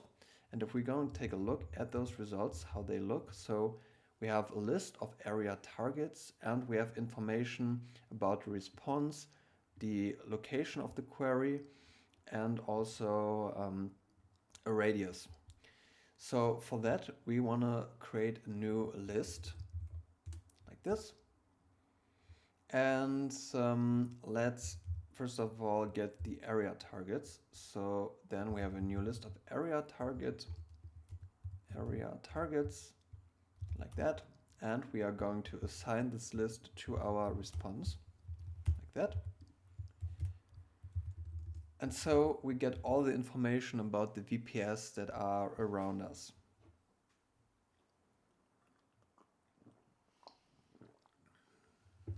Okay, so next up, we want to have some kind of idea what these targets might be. So just for our purposes, let's do a for each loop. And for each target in area target, let's just debug.log the target and then target, and then we're gonna take the name. So we have the center, we have the default anchor. This lat LNG is the latitude and longitude, so the coordinates. And so we're gonna take the name. And so let's quickly test out if this works. Of course, we need to create a new button and a slider, and then we will see whether we are successful. So let's jump back in Unity.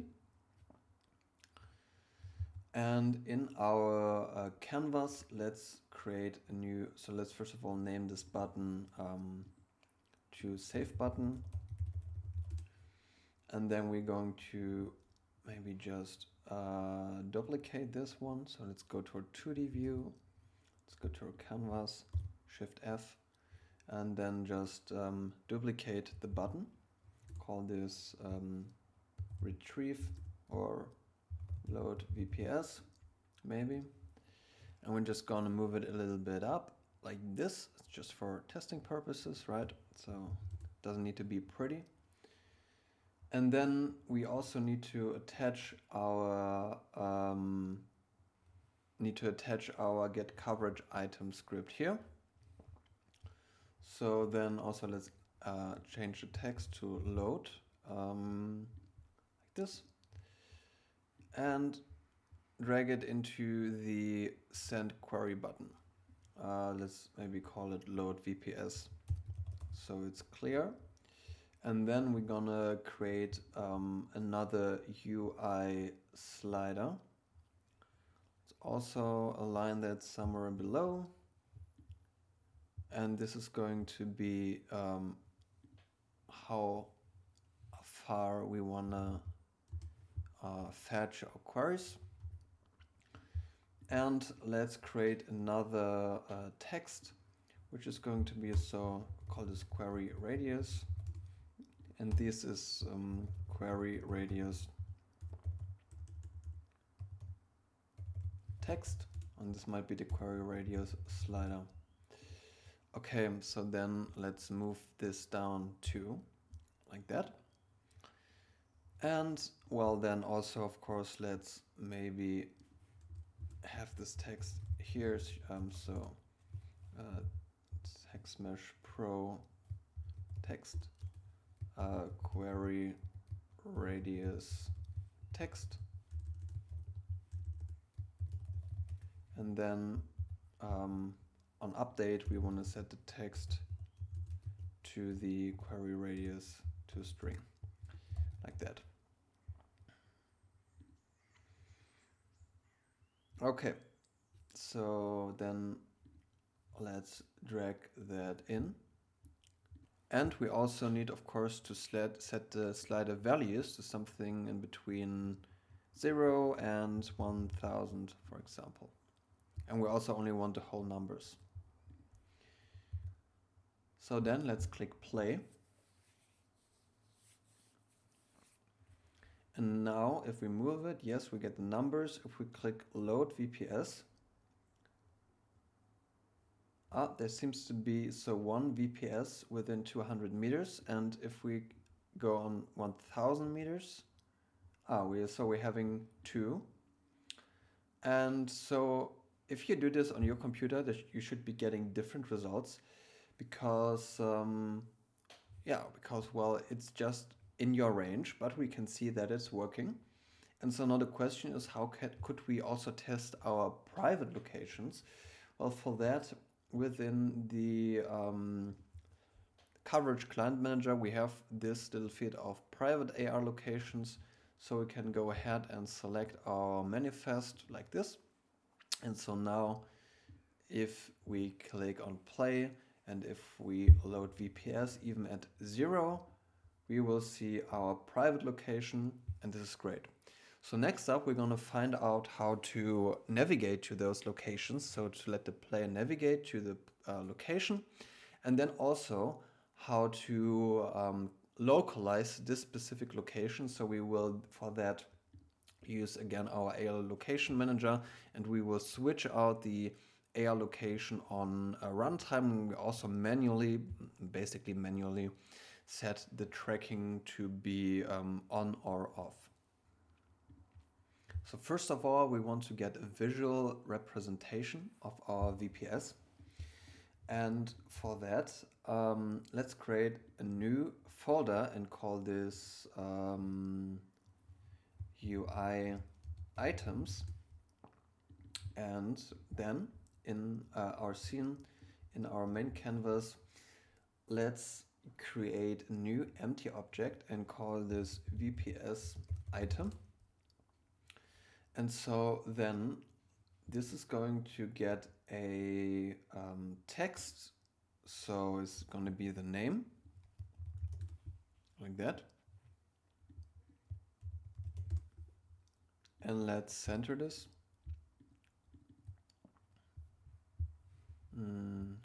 Just move it somewhere in the middle, doesn't matter. Okay, because it's under the save button. Of course, we only want this to be in the actual canvas. So now it should work better. Yep. Let's increase the scale like that. Recenter it. And then we also want to give it a button. And the first button is going to be the navigate button, like this, and we'll call it navigate. And so if we click that button, we want Google Maps to be opened up, and then the player will see where the actual VPS location is. And next up, we can go to create another button. We are going to call this Localize or Stop Localize. So this is going to be a toggle button where the player can select whether it wants to localize that location. So let's quickly add a horizontal layout group here. And so, yeah, that looks quite good. So then let's also make this a bit smaller. So yeah, seems to be quite well. Awesome. So we got our name and the two buttons. And let's also prefab this VPS item and leave it here. And then let's just delete it. And so next up, we want to create a new script, and we call this script manage coverage and localization list. So we are always getting longer. The longer the tutorial goes, we're gonna get longer and longer with our names. And so this script is going to be responsible for giving each item, for creating each item. And then it's going to also handle pretty much the data that's being correlated to this item. And so what we also want to do here is we want to require the get coverage items as a component. So require type of get coverage items, like that. I think we're missing a bracket. This, like that. Oops.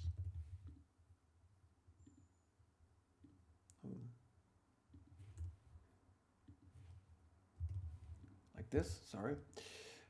Okay, so in our get coverage items, we are going to do one of our favorite things. We are going to create a event, public static event action, and we are going to send our area target results. So area target result, and quickly import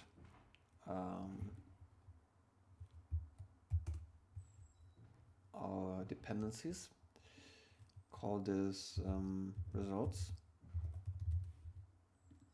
Maybe target area results, maybe like that. Okay. So then, if we get a response from the server, then instead of logging this, we want to also basically invoke this, and we want to send our area targets. And this is a list, so we need to create a list, of course, like this.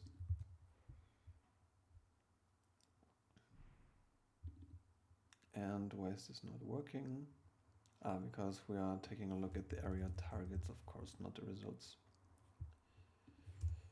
Like that.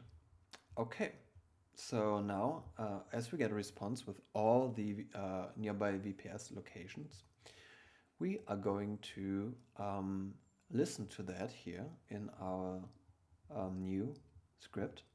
So for that, we're going to get the coverage items and then area results. And we're gonna create let's create a new method, and let's call this handle area results.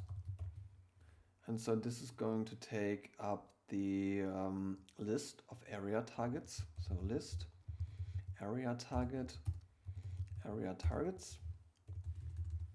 And what it's going to do is it's going to, first of all, let's say, create visual representation like that.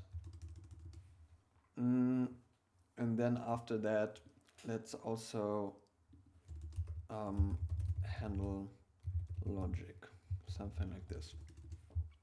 Okay, let's first of all listen to that, and we also, of course, in our onDestroy method, we want to basically unsubscribe to that event. So then if we get the results, we want to create a new UI object. So for that, we are going to need our VPS UI objects. And as we know, object. And as we know, these objects, they do have 2 buttons and a text. Alright, so now we wanna then, for the visual representation, we need a list of game objects, and this is going to be the instantiated VPS UI objects. Create, and we also want to initialize it, and we are also going to create a list, a dictionary, and we are going to store the game object, let's say, and we also wanna take then a area target, and this is going to be the UI item to target reference, something like that. All right, so then we're gonna take a string, which is going to be the name, and then we are going to say for each area targets, so each target, in area targets, let's create a visual representation. And so we're going to take in then the target dot name, like that. And so then we are going to add to our instantiated VPS UI items. We're going to add, okay, so we are going to instantiate a new VPS UI object. And no, let's actually first create it here. So new VPS UI object, because we're going to need to do a few things to that. So let's instantiate it, and for the new VPS UI object, we're gonna get a component, get component, and we want text mesh pro text dot text is going to equal to the name. And we only want, let's say, the first 10, so the first 10 characters, because otherwise maybe if we get some weird and long name, it's going to look awful. So let's reduce that to 10 characters. However you want to do this in your app, you can decide for yourself. And then we're going to add to the instantiated VPS objects, we are going to add this new VPS UI objects that is going to hold the name. Okay, so before we go any further, let's quickly test it out and see if this is actually working. So for that, of course, we will need to attach our script to the object. So let's take this very long script and let's attach it. And then let's quickly lock it here and go to our UI items. And let's put in our VPS UI item. So what we will also need before we can actually test this, of course, is we might need a parent. So otherwise these objects will just float somewhere. So within the main canvas, let's create a new empty prefab. Let's call this VPS list. And let's unlock this view here and create a vertical layout group. And then let's just stretch it all over the screen and set the origin or the anchor to the top. And so now if we would take this as a parent, well, we would have it somewhere at the top left. So maybe just change the alignment here to the middle. So this is what it would look like. So let's make sure that in our VPS list, the vertical layout group is set to upper center. And then the item is going to be to middle center. And then apply all. And also, well, let's leave it like this and see what happens. But yeah, looks quite good. So let's delete that. And so in our coverage API object and in our very long script, we want to set a serialized field for the parent. So parent UI parent, let's call it like this. And we will then go ahead and in our visual representation, we want to, after instantiating it, or in our instantiation, we want to also set the parent to the UI parent.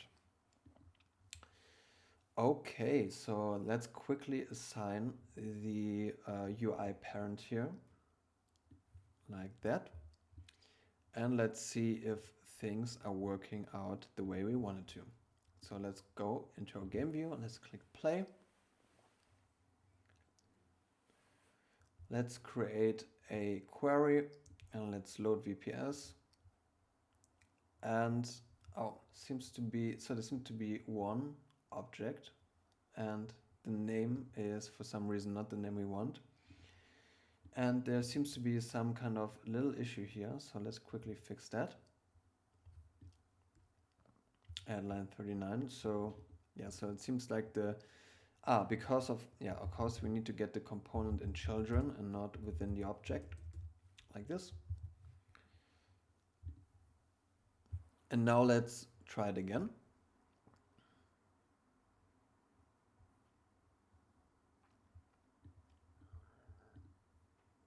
And yep, so here we now have all the VPS that are close to us. And we can navigate and localize. And of course, if we click now, nothing really happens, but we are going to change this right now. Okay, so let's create a new script and we want to call this UI item underscore localize or navigate, or maybe just navigate, localize, navigate, like this. And so this is going to sit on each UI item for the VPS. And pretty much the only reason for this script is we are going to take two buttons. So the one is going to be localize, and the other one is going to be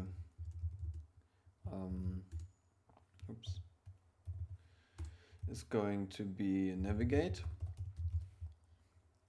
And then there will be our best friend, the static event action. This. And then we are going to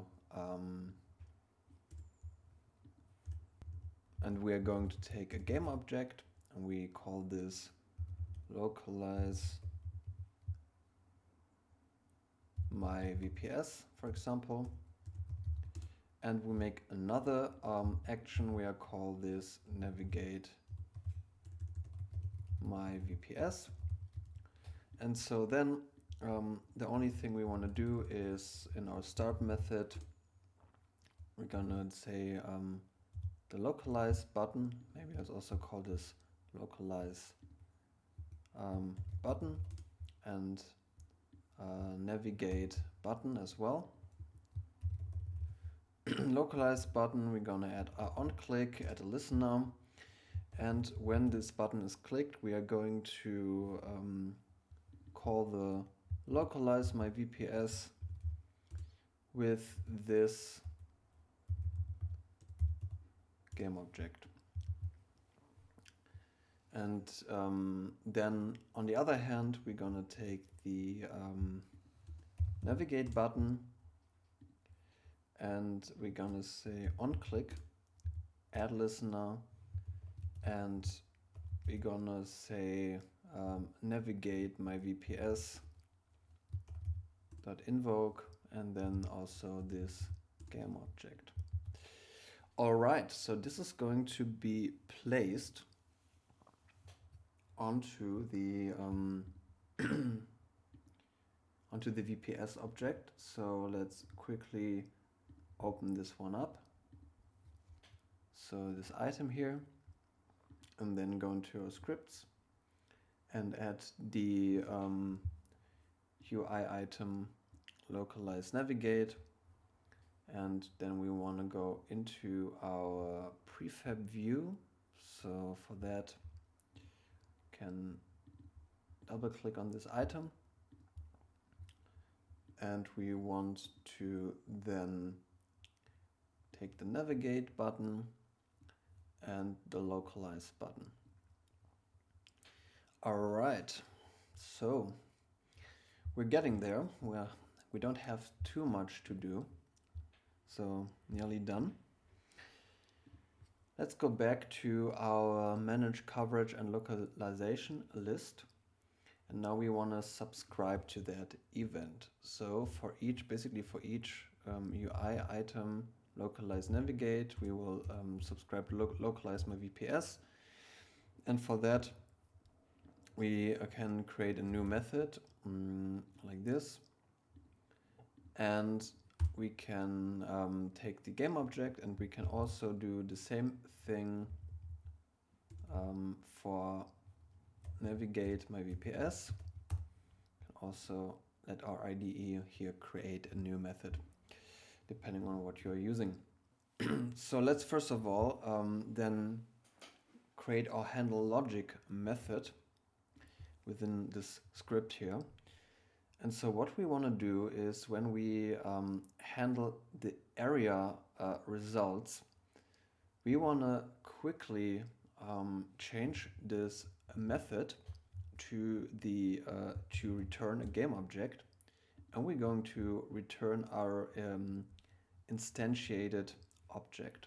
So let's quickly return the new VPS UI object at the end, of course, of this script. And then we're gonna say key object equals to this method. And then we can go ahead and for a dictionary say UI item to target reference, we're going to add, and we're going to say so this key object and our target like this. And so now we have a way to refer to each game object, so each UI item where we will click localize or navigate, we will have the option to then, when it's being clicked, to do something with it, because we have all this area target data saved. So I think we don't even need this handle logic method, because this is what it was supposed to do. So then if, for example, we receive a click with the corresponding game object, then we can simply say on navigate. So what we want to do is we want to retrieve some information from our dictionary. So can simply enter the object, and we will say area target, and we call this area target info, like this. And now we can get all the, for example, all the identifiers and anchors, but we can also, and more importantly, get the centroid of this area that we want to localize to, and we can then use this as a lat.ong from the centroid. So we're gonna say goal destination, like that. So this will be the latitude and longitude where we want to go to.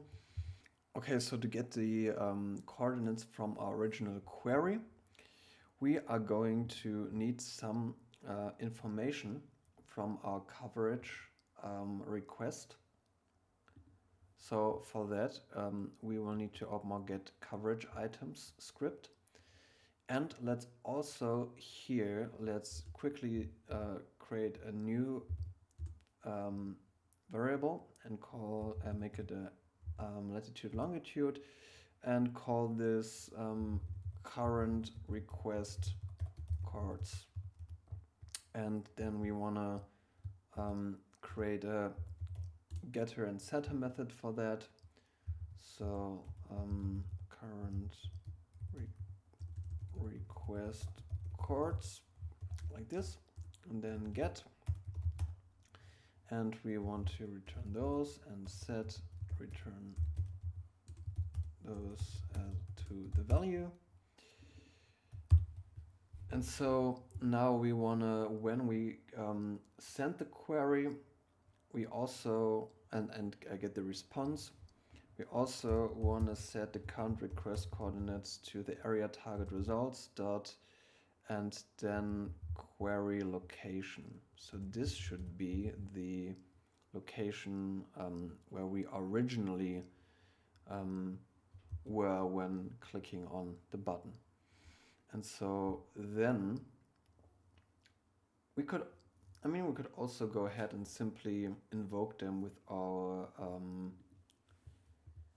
our action here. Let's maybe do that. So let's take the latitude and longitude into this action, and then we are going to take the current request coordinates. And so we have both our values now, and let's go back to our manage coverage and localization list. And of course, now we also need to take the second variable, so player position, let's call it like this. Okay, so then let's also store that in the script. So let's say current query player location, like this, and just assign it here to the method. So we're going to say player position, like that. And then if we gonna click on the localize navigate, we're gonna take the current query player position and the goal destination. And now we're gonna copy a bit of code, which is also going to be all in the video description. Give me a second, which is going to help us to just open up the Maps application. Okay, so this little method here is pretty much going to start Google Maps, and it's going to create a destination as well as a starting point from to. And yeah, of course, the code is in the video description, and we can open that up and then take the goal destination and also pass in. So this is this one goal destination, and then the current query player location is going to be that one. So yeah, let's make sure that this is actually working. Let's quickly think about it. So what's happening is that once we have a UI item and we click on navigate on the button, then this button should send a event, and this event is going to trigger our method. And so this method is going to take a look in our dictionary which area target this button or this UI object actually belongs to, and from that information it will find out what actually the goal destination should be. So let's quickly set a debug.log and then say navigating to, and we're gonna take the for example the area target info target, and then we're gonna say name so that it works. And let's test it out.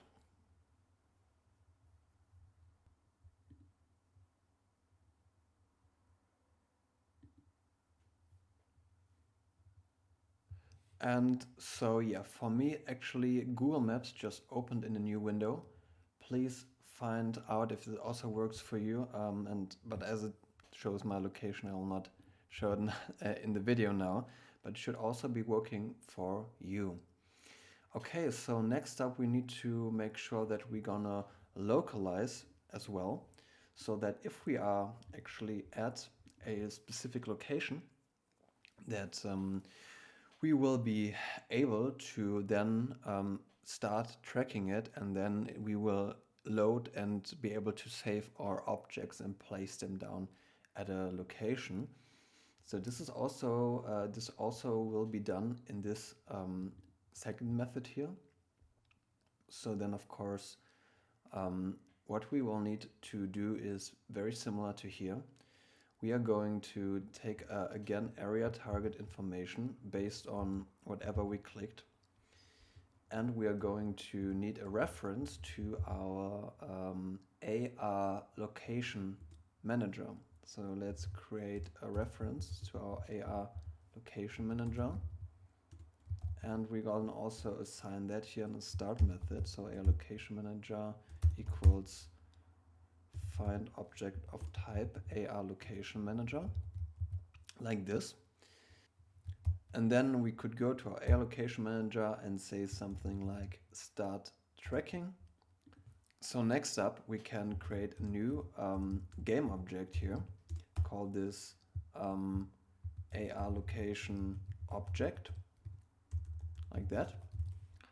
And let's quickly copy this, and in our method here below let's create a new game object, and the name is going to be the area target info, the target.name, so whatever target we want. And this game object should be a child of our AR location manager.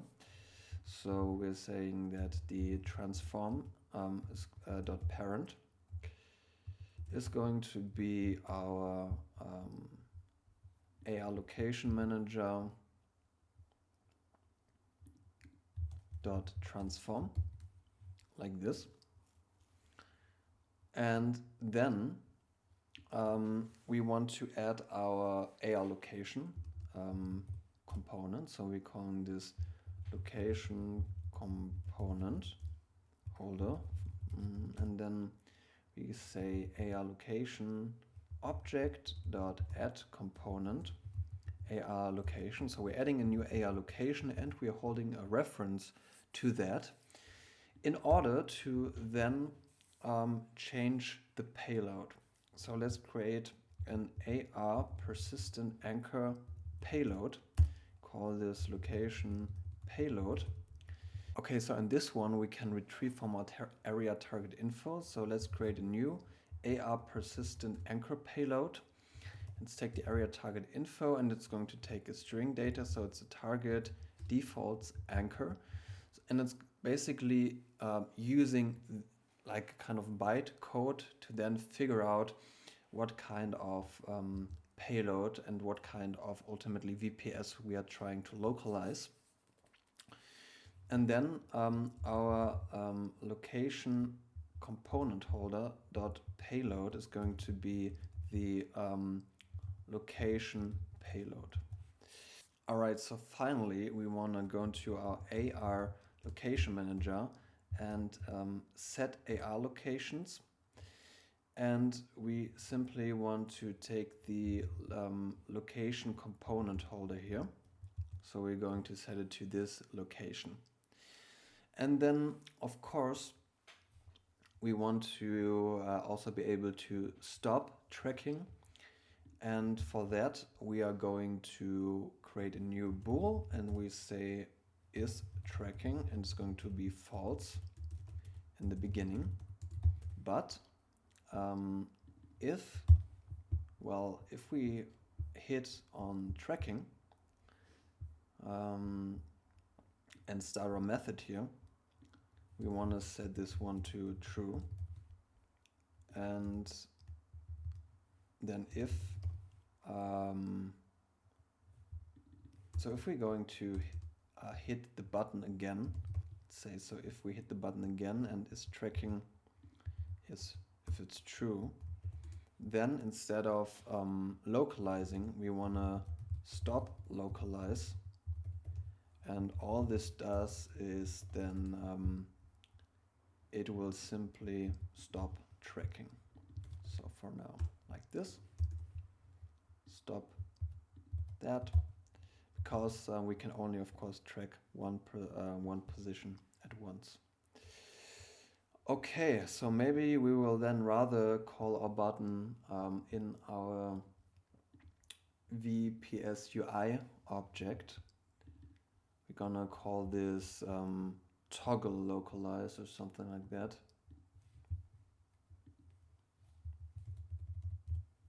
Okay, so we need to make this a bit bigger, like that. Give me a sec. So just let's take the whole button object like that, and also maybe increase the width of the whole thing a bit. All right.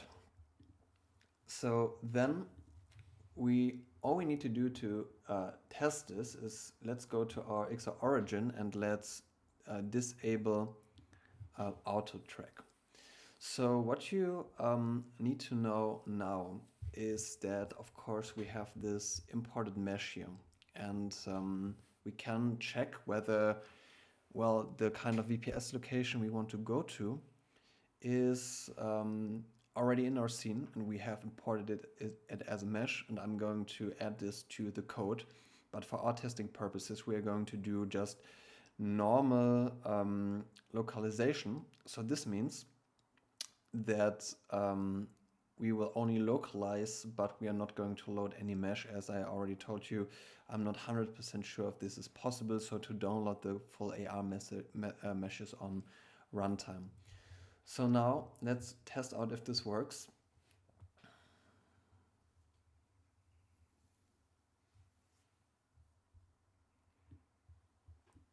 So currently we don't see anything going on. Let's load VPS, and we have our private point here, and we're gonna toggle localize. And so it seems to be something happening. So it seems to be loading data, which is a good sign. That means that we are trying to do some localization. Let's quickly do some more logging to see what's going on. So let's debug log here, trying to localize, and then let's say the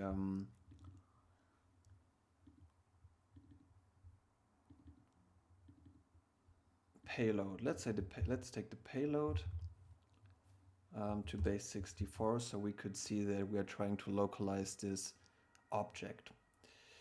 And let's also say again, so AR location manager, current location, and let's also log the AR location manager, AR locations, and then just 0, like that. So let's take a look if everything should be working at least, and then we can try it on device, for example.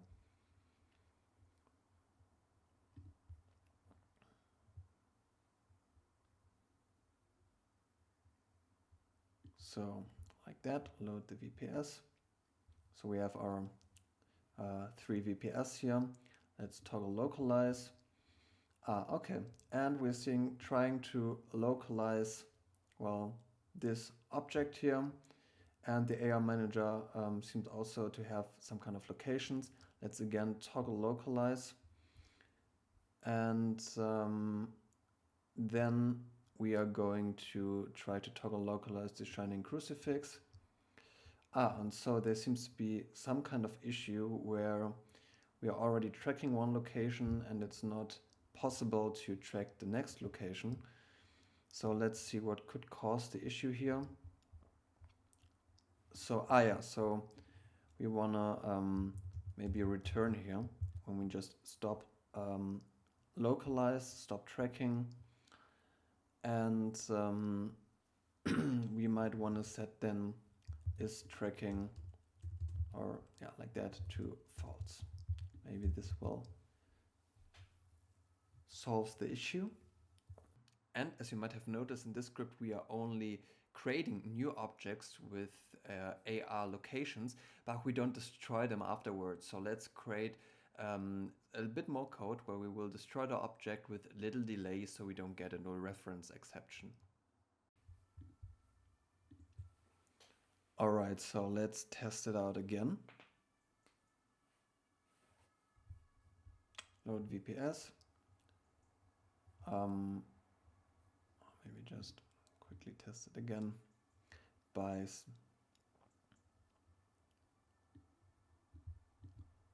load VPS, then our place here. Okay, so loading data, that's great. Also, one issue we have now here is, of course, that we do not have the mesh, right? So it's just localizing, and we could place objects, but we don't have the mesh object, as it's just basically matching photos to see whether we are really there. So then let's toggle localize again, and let's localize somewhere else, and we can see that yes, the actual object that we're trying to localize has changed. And yeah, so that's pretty much it. Let's quickly test it out on device to see if things are working as we want to, and if so, we are finally done with this tutorial. And so as we can see, things are working like a charm. And we can see that our cubes, they will stay there, and if we place them and then restart the app, everything works great, as you can see. However, you might experience that your objects might be missing or might not be at the same position. And this is because we only have a test scan. If you're doing this with a fully activated VPS, your objects will pretty much be always at the same position. And this is because of the default anchor, which at experimental quality might change the rotation. So this is quite interesting. So if we take a look at our 3D scanned mesh here, wherever the origin is, this is where the default anchor is located.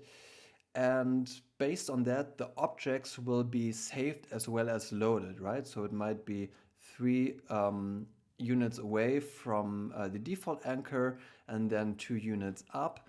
And this is the place where we will place the object. But now if the default anchor rotates, for example, and this is for meshes with experimental quality, then we might go into this direction up, and all of a sudden then the object is just flying in the air. And so that is then finally the issue why it might not be at the exact same position.